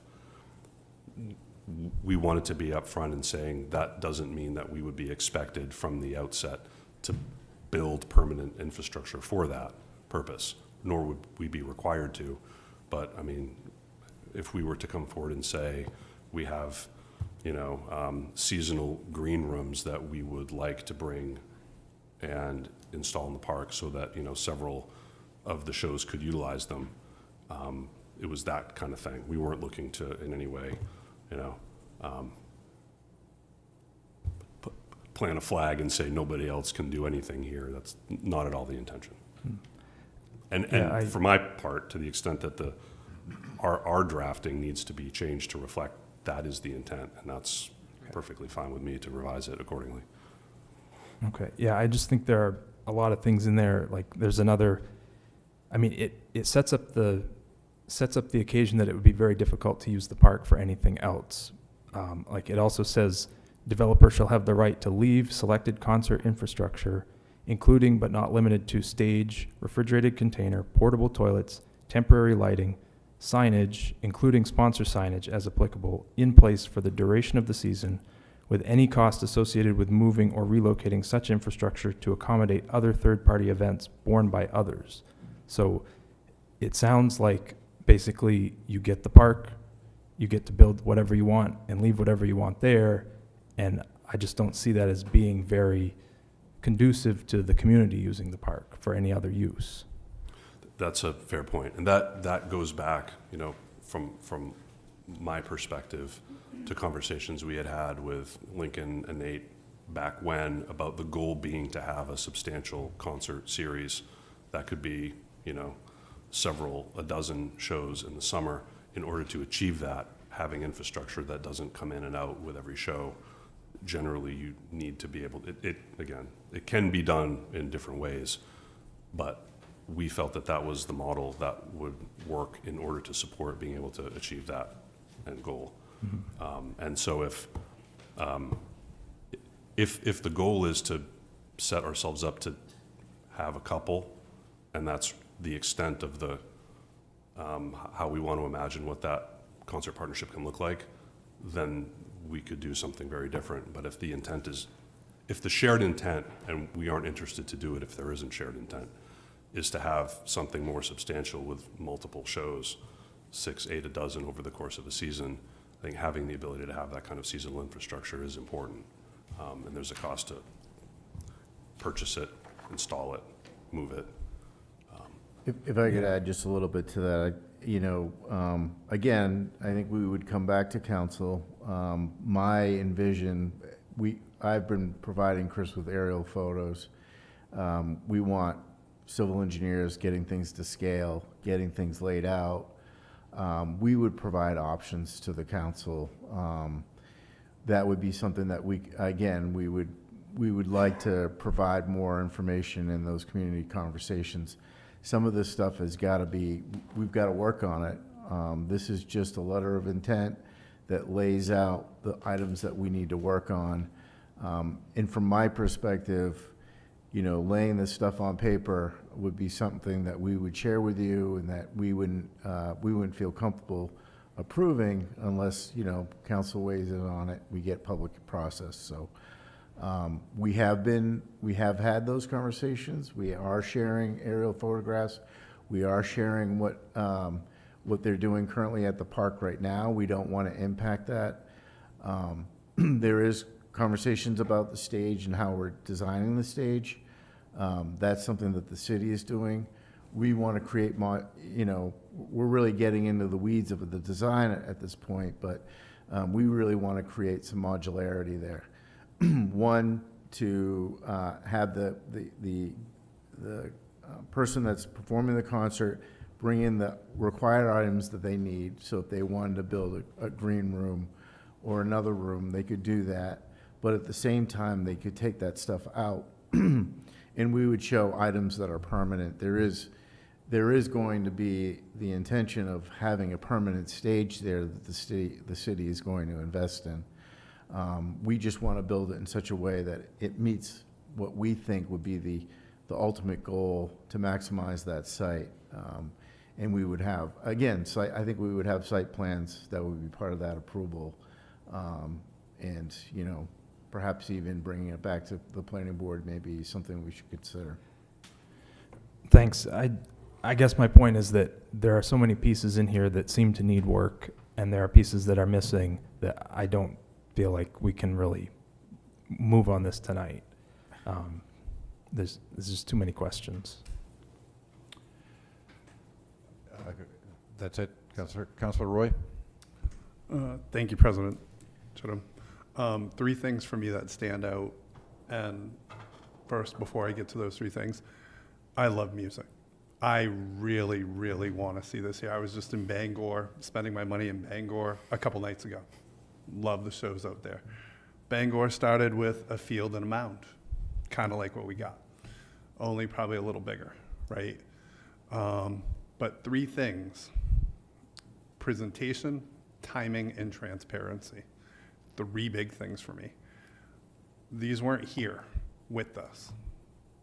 So this right now, although I really love and want to see this, right now I don't think this is the right timing to, I mean, it needs to come back to us. It's not finished. There are things missing. We really need to see the whole picture, and we need to let people know about it. So that's my feeling right now. Thank you, Councilor Roy. Councilor Longchamp. Thank you, Councilor Chittum. What they're asking for right now basically is just a letter of intent. I think you've clearly heard from most sitting up here that they don't agree with some of the items that are missing. I mean, you know, you speak of Lincoln Jeffers and Nate Libby, but neither one of them are with us now, right? So my thought would be is that obviously you would go back to the drawing board. You're hearing all of us, hearing our concerns. You add in the things that have been mentioned. Perhaps counselors can email, and before any final draft is written, you know, you obviously get input from the council and perhaps the planning board. But this is just a letter of intent, just to continue to move forward with the negotiation, right? Or am I correct when I say that? Yes. And then they would bring back, I just, again, I think what this does for developers that want to come to Lewiston is really starts putting up questions. You know, people get this far and then we basically don't want to move forward. So that's all I have to say. Thank you. Councilor Nagine. Thank you, Council President Chittum. So just to speak to the letter of intent really quickly, this is a process that we're not super familiar with, right? We always kind of stumble over this. I want to see the project. I want to see the hotel expanded, right? There's no question. The 30-year TIF in I guess what's the word I'm looking for? Concept at 75%, I'm okay with. But also, I think there are people that that I answer to, my constituency, that needs to understand what those numbers mean and what that looks like overall, right? The knock-on benefits to economic development within the corridor that we're trying to actually improve, how that affects the business. I would also say this too. I've been to Thompson's Point at least 3 dozen times, probably more. It isn't the Bangor waterfront. It also has functioning spaces adjacent to it in the old mill buildings that are both collaborative and support other businesses. And I also would say that Thompson's Point is managed well to be able. All I'm saying is I know the model because I've been there several times for both events that are concerts and events that are community events, events that are charity events. I understand how that space works. I think there's, and I see how it could also work there, but I think there are legitimate questions about some of the points that were brought up that do need to be worked out. And I think that having a JDA come before us that isn't informed by both the planning board and community partners and the general public would be challenging because it is a city park that we put a considerable amount of investment in. I'm absolutely fine with saying I want to see something like this.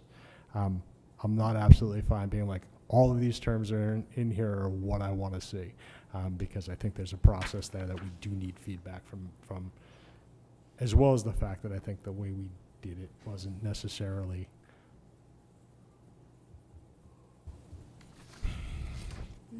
people have questions about the difference between a letter of intent and a JDA and the steps in it, right? And I think that's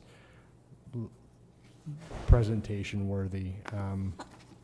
So, yeah, I would support the letter of intent based on the promises that these terms are actually changeable, that there will be further conversation with community partners, general public, et cetera, and that we do a good presentation for the JDA, so everybody really understands what we're talking about.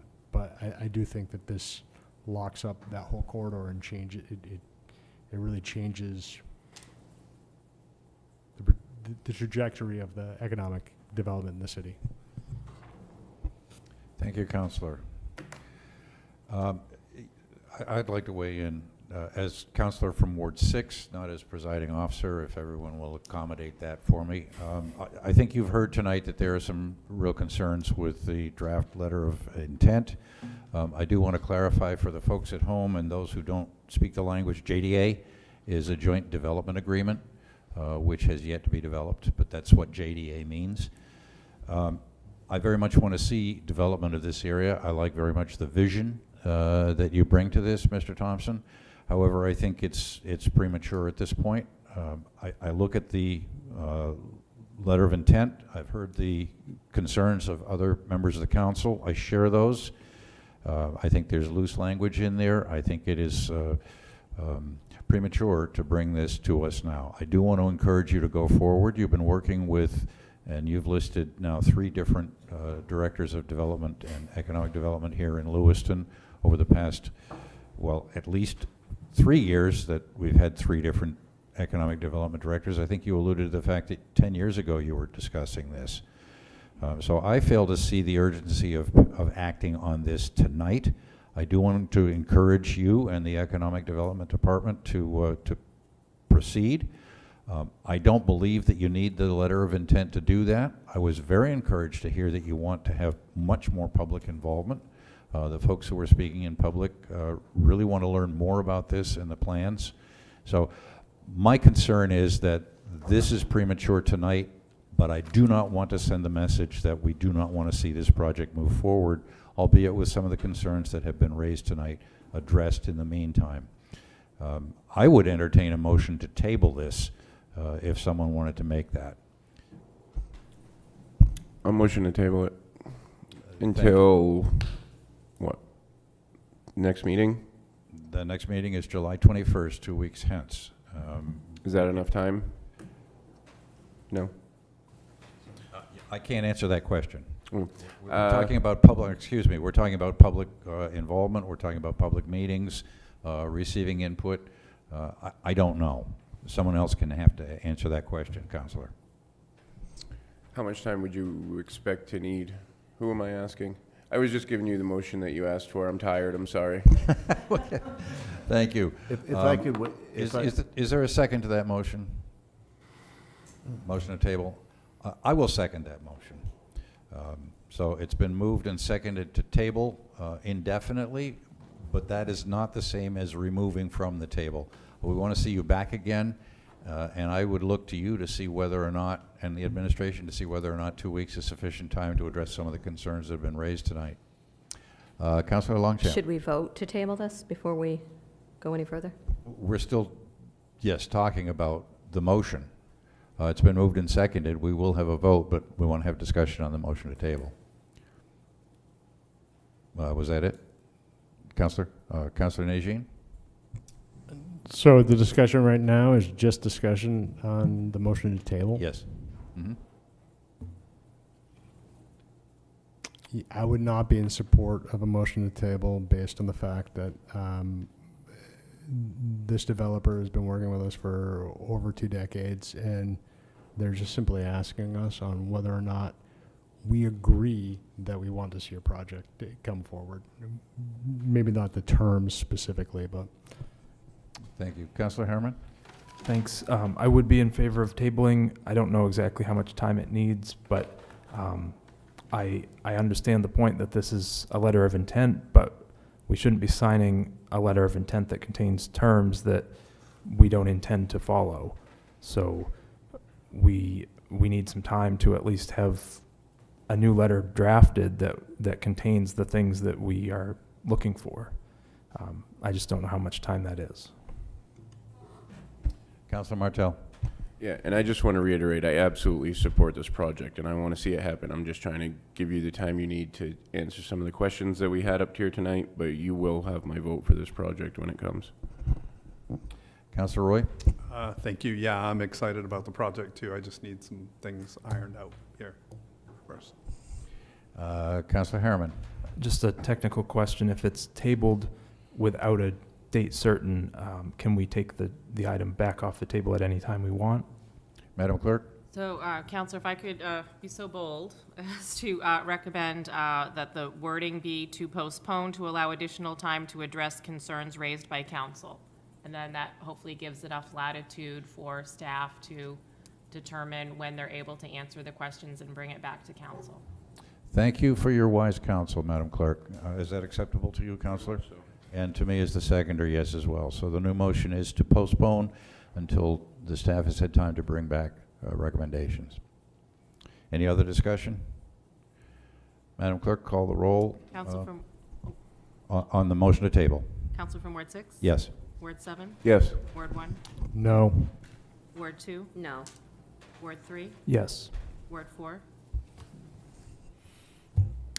Yes. Ward 5? No. Motion passed by vote of 4-3. Gentlemen, thank you very much for your presentation tonight. I hope that you have sufficient information that when you come back before us, all of the questions that we've had tonight will be addressed fully, that you've had an opportunity to set up opportunity for public participation and a workshop of some sort. If the city can give you any assistance in doing that, please let us know. Thank you. Thank you. Thank you.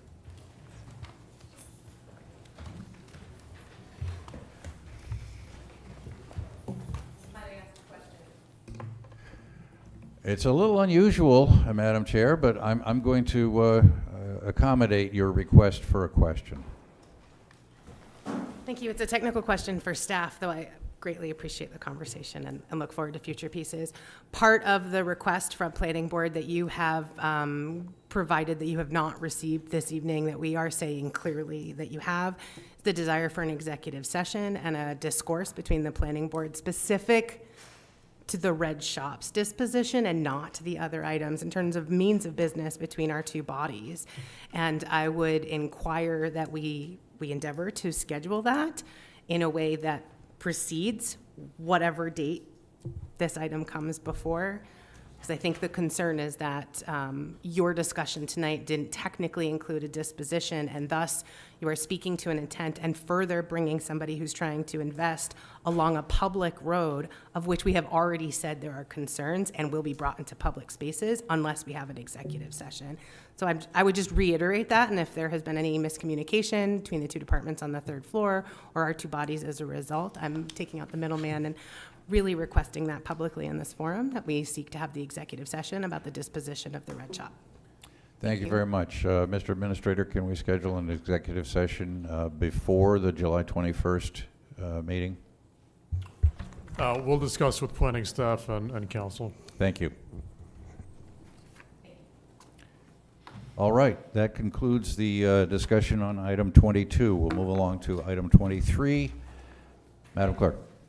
Excuse me, item 23, discussion regarding inclusion of event permits for social service programming on city property and parks. This is to discuss the topic and determine a course of action if needed.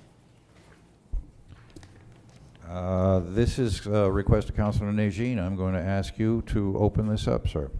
Yes, certainly. So I'm just aware of the fact that some of our public spaces, sometimes because of activity that occurs in those public spaces without coordinating with the city, there are occasionally incongruous activities that happen at the same time. I can tell you that having some of the and it seems like it's mostly centered on Kennedy Park, but it really should be centered on all of our parks.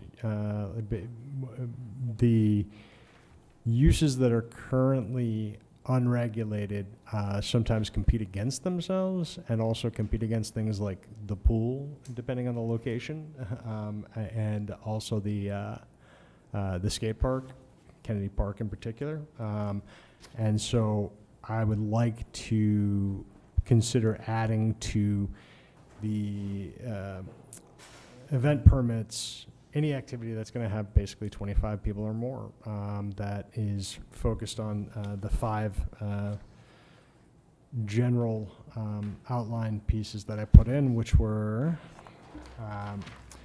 financial and medical assistance services, sign-up programs, clothing drives and distribution programs, food drive and distribution programs, accessible medical care, including mobile clinics, and substance abuse clinics and harm reduction programming, including mobile units. So basically, I'm not saying you can't use parks. I'm saying just like every other use in our parks, that you actually make sure that the scheduling is appropriate, and that you get a permit to do so, especially when we're talking about bringing in a considerable amount of people into a public space. And in some cases, and I'm not like pointing fingers in any way, shape, or form, but in some cases, we're required to use city staff in order to maintain cleanup for some of these activities, and that costs taxpayers. I would like to see through the permit process, if you have individuals or organizations that are not are putting additional challenges on city services, that maybe they don't get a permit the next time, or maybe they have to pay a fee to clean up. So that's what I'm putting forward, and I'm wondering if they would like to, I guess, move to have these added to our permits for first reading the next meeting. So. Questions, comments? Councilor Harriman? Thank you. Yeah, I would support the concept of this. I don't want to restrict the activities of these groups, as far as, they're doing good work in the community, helping out people who need it, but there are some unintended consequences sometimes, and I think it would be just for the city to at least know when things are happening, where things are happening, and then, as Councilor Nagine said, maybe a little extra layer of accountability when there are, when there's a lot of litter to clean up or something like that. I think it could be helpful. Councilor Longchamp? Thank you, Councilor Chittum. I would agree with Councilor Harriman on what he has said. Thank you. Question for you, Councilor Nagine. There is a Prince of Peace Parish van that shows up parked on Chestnut Street, I believe. No, not Chestnut. The next one down. And sometimes up on Bates Street. Mm-hmm. This is parked in a public street. How would you differentiate that? I think that's what you're aiming this at. How do you differentiate that and So for these services that I'm mentioning here, it's public spaces. So it's parks, it is sidewalks, and it's public rights of way. Ultimately, there are plenty of private spaces that if you don't want to pull a permit, you can do these operations. And Prince of Peace Parish, for instance, has a giant parking lot right next to the Basilica, and they can partner with other organizations to park their vehicle on private property. I think the challenge is, especially when we think about like some of the mobile clinic services, things like that, as well as, ultimately the people. I'll give you an example. Was it Monday that Prince of Peace Parish was at the top of Bates Street?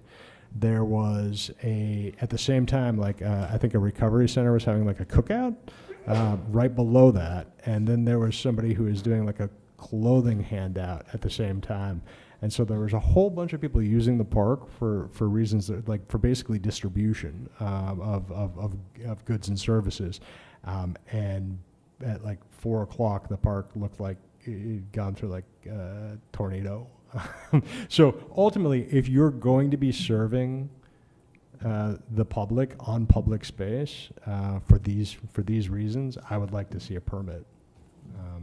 Not just for the parks, to be honest, because you're right. The parking spots right next to them are also, you're serving the park, but you're like, I'm in the street. So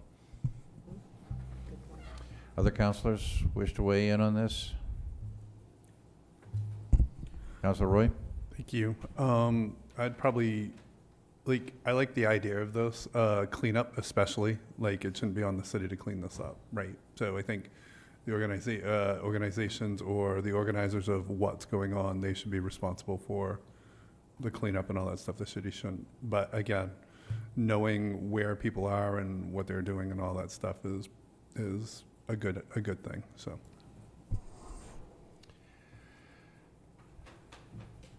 No one else to, Councilor Nagine? So I guess I would make a motion that we direct city staff to make an amendment to the permit schedule to include these things. I'm actually a little leery about making a motion that hasn't been presented in the agenda. I think if we have consensus on this, that would send the same message. 100% agree. Okay. Is there anyone who is violently opposed to asking staff to develop regulations around what Councilor Nagine has presented? Seeing none, then I think there's a consensus for. Oh, I'm sorry. We have public comment. Thank you, Mr. Chartrand. Hang on.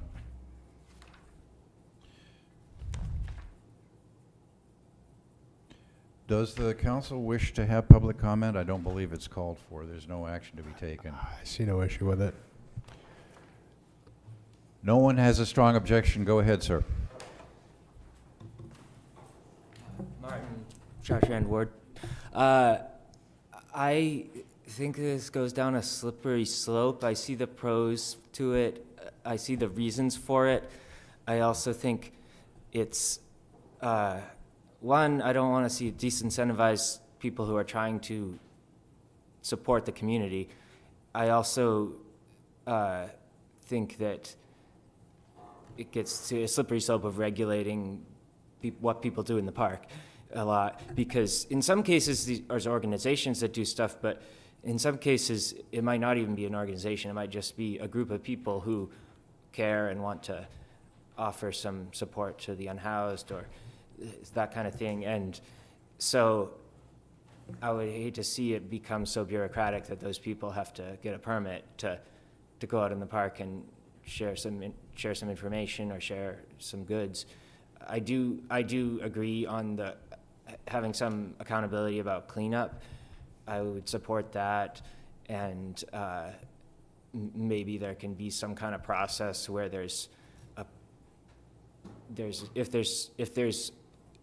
anybody can put in a complaint that there was, trash left or cleanup issues, and then that would trigger the need for, I don't know if anything could be done that way, but that would trigger the need for a permit or a fee. If you do a permit, I would definitely ask that there's a sliding scale so that based on the budget of the entity or people that are doing this, that the fee would be from 0 to more based on that budget. And that, yeah, if people do things on a regular basis, maybe the permit could be once a year or something. Those are my thoughts. Thanks. Anyone else care to weigh in? Back to council. Councilor Roy. Thank you. I like the idea of probably putting in there a sliding fee scale for that. I think that's pretty important. Also, I think the reason for permits in my idea is liability, right? So the city's liability in these public spaces. That's my concern, and where I'm coming from. I don't know how that goes, but I just think we need to know what's going on the public spaces because of that. Thank you. The devil's in the details. Your points are well taken. However, I think those sorts of questions can be addressed. The council has already expressed a desire to have staff develop a template for this. We'll come back and debate the validity of the individual elements in that template. Councilor Longchamp. Thank you, Councilor Chittum. Is it necessary to even charge for these permits? I mean, I don't even think we should be charging. And second of all, unfortunately, we're living in a time where to hold people accountable for them for the things, the items that they're leaving all over the place is through permitting. That's just the reality of it, but I think we need to be clear on the charging or not. Councilor Nagine. So one of the things that I had written in the piece here was fee structure to be discussed, but primarily focused on availability and appropriate use of space and set activity, conflicts and other stated or scheduled uses, safety and accessibility and expected costs through city services, including staff presence before, during, or after the event or activity to clean up costs. So basically, if you're talking about, handing out tablets or like signing up people for tablets, I don't think that requires a police presence in any way, shape, or form. Therefore, I don't think that we would be talking about charging fees. As far as like cleanup is concerned, I trust that these folks can figure out what would be an appropriate fee. Thank you, Councilor. Yes, as I said, the devil's in the details. Deputy Administrator O'Malley. Yes, currently we charge $50 for any application that comes in for a permit. There already is a sliding scale for nonprofits or for profit. To use Kennedy Park, there is no charge unless someone wants to use the gazebo. If they want electricity, there is a charge associated with that. We already have a lot of those things in there, so I'm not really sure. If we're talking about somebody who's going and just handing out food to somebody, I don't know how we're going to enforce that unless we have people in the building. And I think I told Councilor Nagine a story that this afternoon where there was a church from out of town who just pulled a pickup truck right in the middle of the park and set up 3 tables and started handing out food and clothing. How many people are going to show up for that? I mean, you're saying 25. We have that already in our special events policy that's already in place where they need to get a certificate of insurance. We had another group that just showed up and began broadcasting loudly over speaker, another church that was asking everybody in the park to repent. So I had to go out and speak with them. But again, those are things that we see when we're here. But I did talk to that church group who said, we've been showing up on Saturdays, at least once a month, and nobody's ever said anything to us. So I think we may have a problem in enforcement, but there already is a process in place in our special event policy in terms of trying to regulate and try to know who's in the park. But I do know that there are some groups that will just set up and never tell us, and I'll see their picture in the Sun Journal.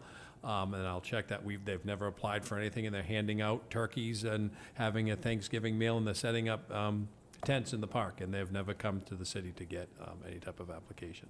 So I think we will have some difficulties in terms of enforcement, but there is already a sliding scale in terms of when they want to use different parks and what they want to do in there.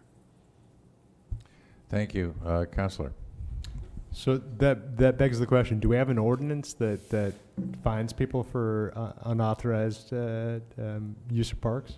The way the special events policy is written, it's more of, we expect people to come in and apply for the applications, and then if they don't follow that, then we refuse them or we turn that down. But what we've been seeing, and I had this conversation with the city clerk, I think a week or 2 ago, that people are just doing what they want to do, and we're kind of chasing them around. If you recall, there was a group that was going to come and just hand out needles in Kennedy Park without being licensed through the state, and I had to contact the city attorney. We sent them letters, and that's when we knew who they were. So it's very difficult when, as we had a public comment, when some well-intentioned people come into Lewiston to try to help, don't realize that there is oftentimes cleanup, and sometimes we have no idea who they are, so there's no way that we can recoup any of our funds. Thank you. Thank you all. Are we clear on the request to administration? We can review the special events policy, I think, in the park use, which would cover the areas that Councilor Nagine is talking about. That may seem to be the path of least resistance in terms of administrative burden. Yes. Yep. Okay, thank you. Everyone's comfortable with that. All right, good. I was just quickly referring to the rules. We now have a public comment period. Does anyone who has not spoken previously wish to speak? Good. That avoids the whole question about what this second public comment period is all about. Thank you. Reports and updates. Councilor Longchamp. Thank you, Councilor Chittum. The Safety Committee met for the first time today. I think it went really well. There was a lot of input by all the individuals that are part of the Safety Committee. So we do plan on meeting monthly, and we have a bunch of things that we really want to tackle. So thank you. Councilor Martell. Thank you, Council President Chittum.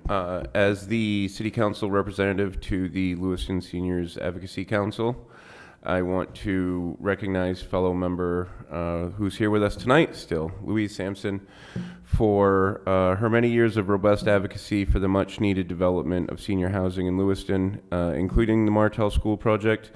When the announcement was made for the groundbreaking ceremony of Phase 1, I received a number of correspondence from other members of the council requesting to have Louise included in the ceremony.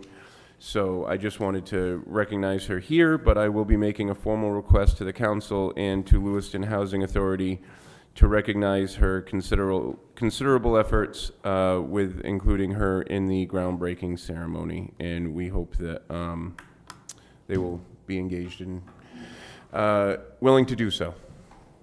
Thank you, sir. Appreciate that. And I second all of those sentiments about Ms. Sampson's diligence and perseverance in moving this ever lengthening goalpost closer to us. We do have now official date for groundbreaking, so that's good news.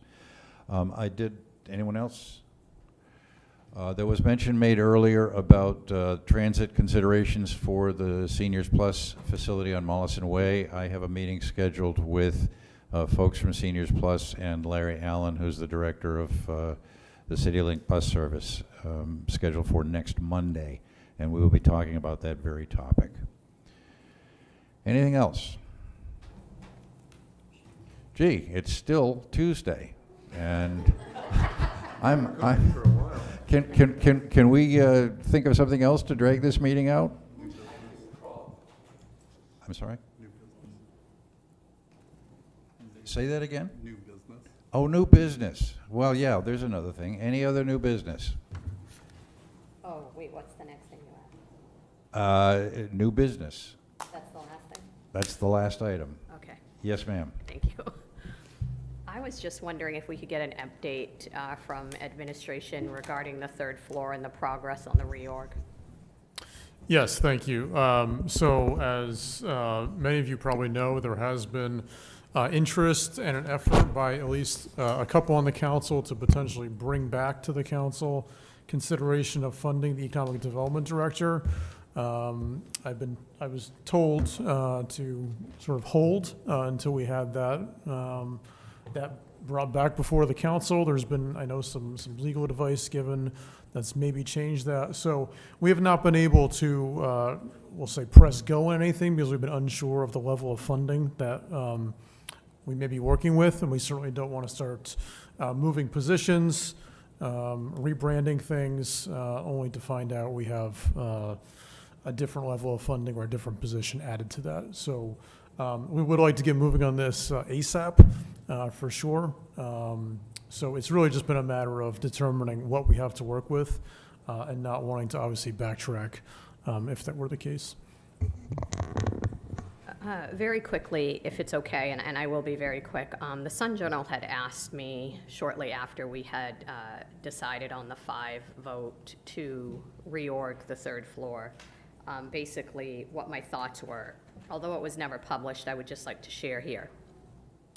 I have spoken with many developers and small business owners, and a common concern has emerged regarding the challenges they face when navigating the relationship between economic development and the code enforcement department.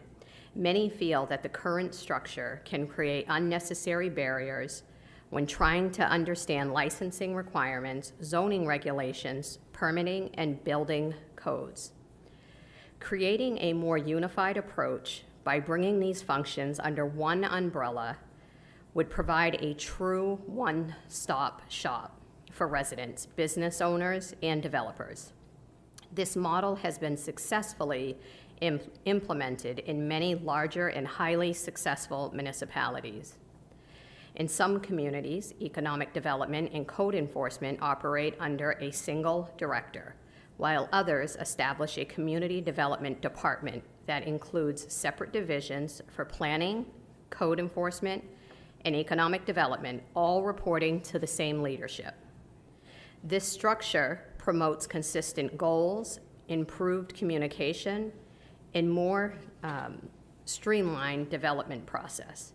By aligning code enforcement and economic development, the city can more effectively track properties, identify opportunities for redevelopment, and target economic investment where they will have the greatest impact. It also fosters a more collaborative environment that encourages business growth while maintaining compliance with local regulations. Economic development is one of the most effective ways to strengthen the city's tax base and generate revenue. Encouraging responsible development and business growth helps reduce the tax burden on our residents while creating new opportunities for investment, employment, and long-term community success. A unified community development model would position the city to better serve its citizens, attract investment, and create a more efficient and business-friendly environment while maintaining the integrity of its codes and regulations. I just wanted to share that. Thank you. Councilor Roy. Thank you. One of the things I really want to say, I haven't planned this because I don't even know what my email address is for my position, to be honest with you.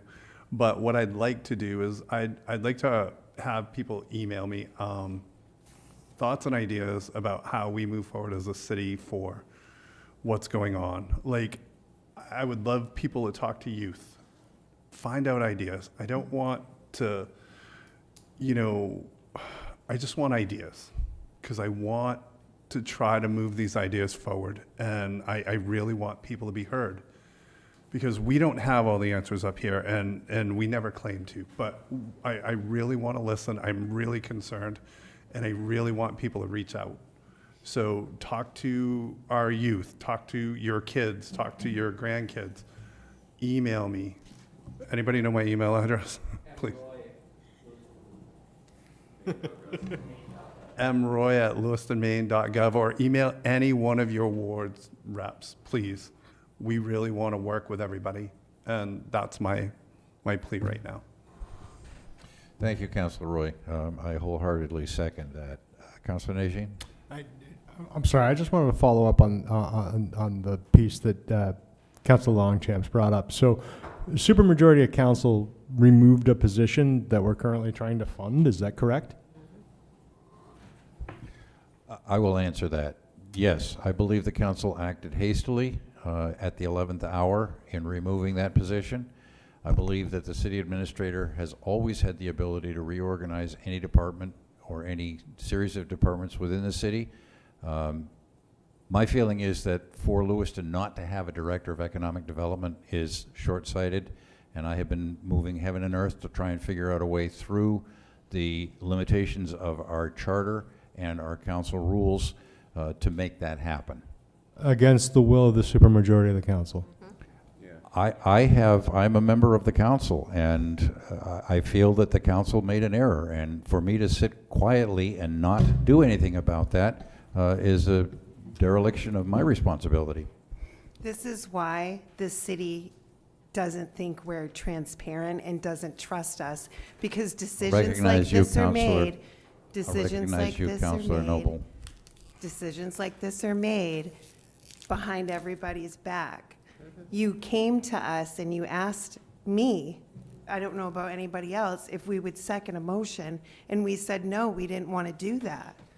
We wanted the decision to remain the way it was, and we wanted to see where that was going. And now we're funding that position after we all agreed, most of us. You left because you were sick, and I understand that.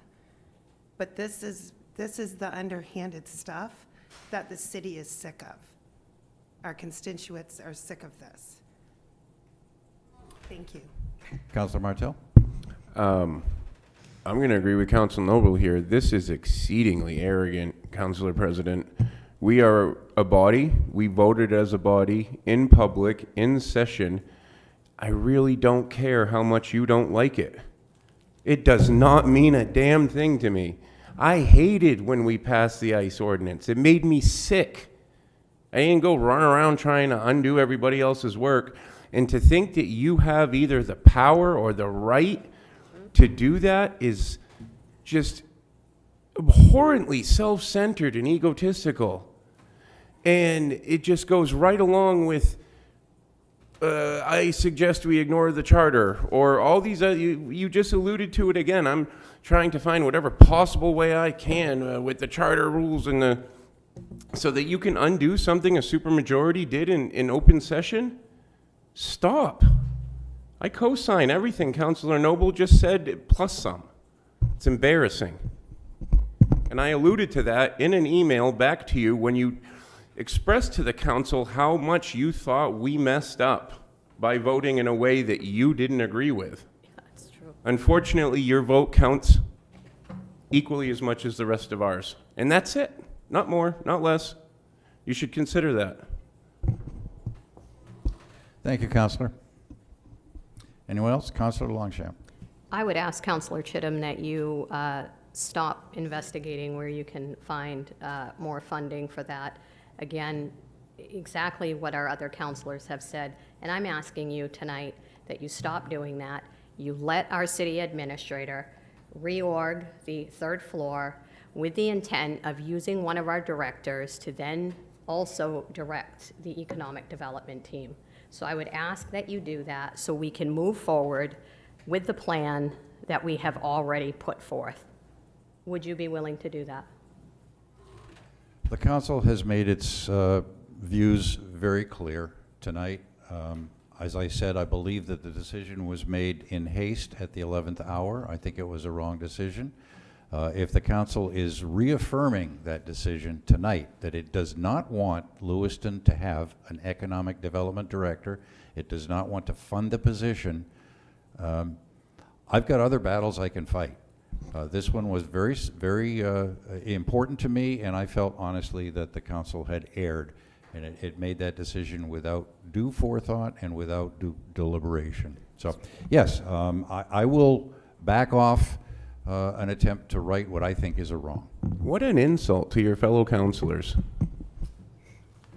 Thank you, Councilor Chittum. So is that a clear path that you have now, City Administrator? Yes, thank you. And please do not leave us without a director for economic development. There will be a director. I know. It will not be just for the Economic Development Department. Nor did that, that's not what we voted for. So thank you. There being no other business, I will ask for a motion to adjourn. So moved. Second. Moved and seconded. Madam Clerk? Counselor from Ward 6? Yes. Ward 7? Yes. Ward 1? Yes. Ward 2? Yes. Ward 3? Yes. Ward 4? Yes. Ward 5? Yes. Motion passed by a vote of 7-0.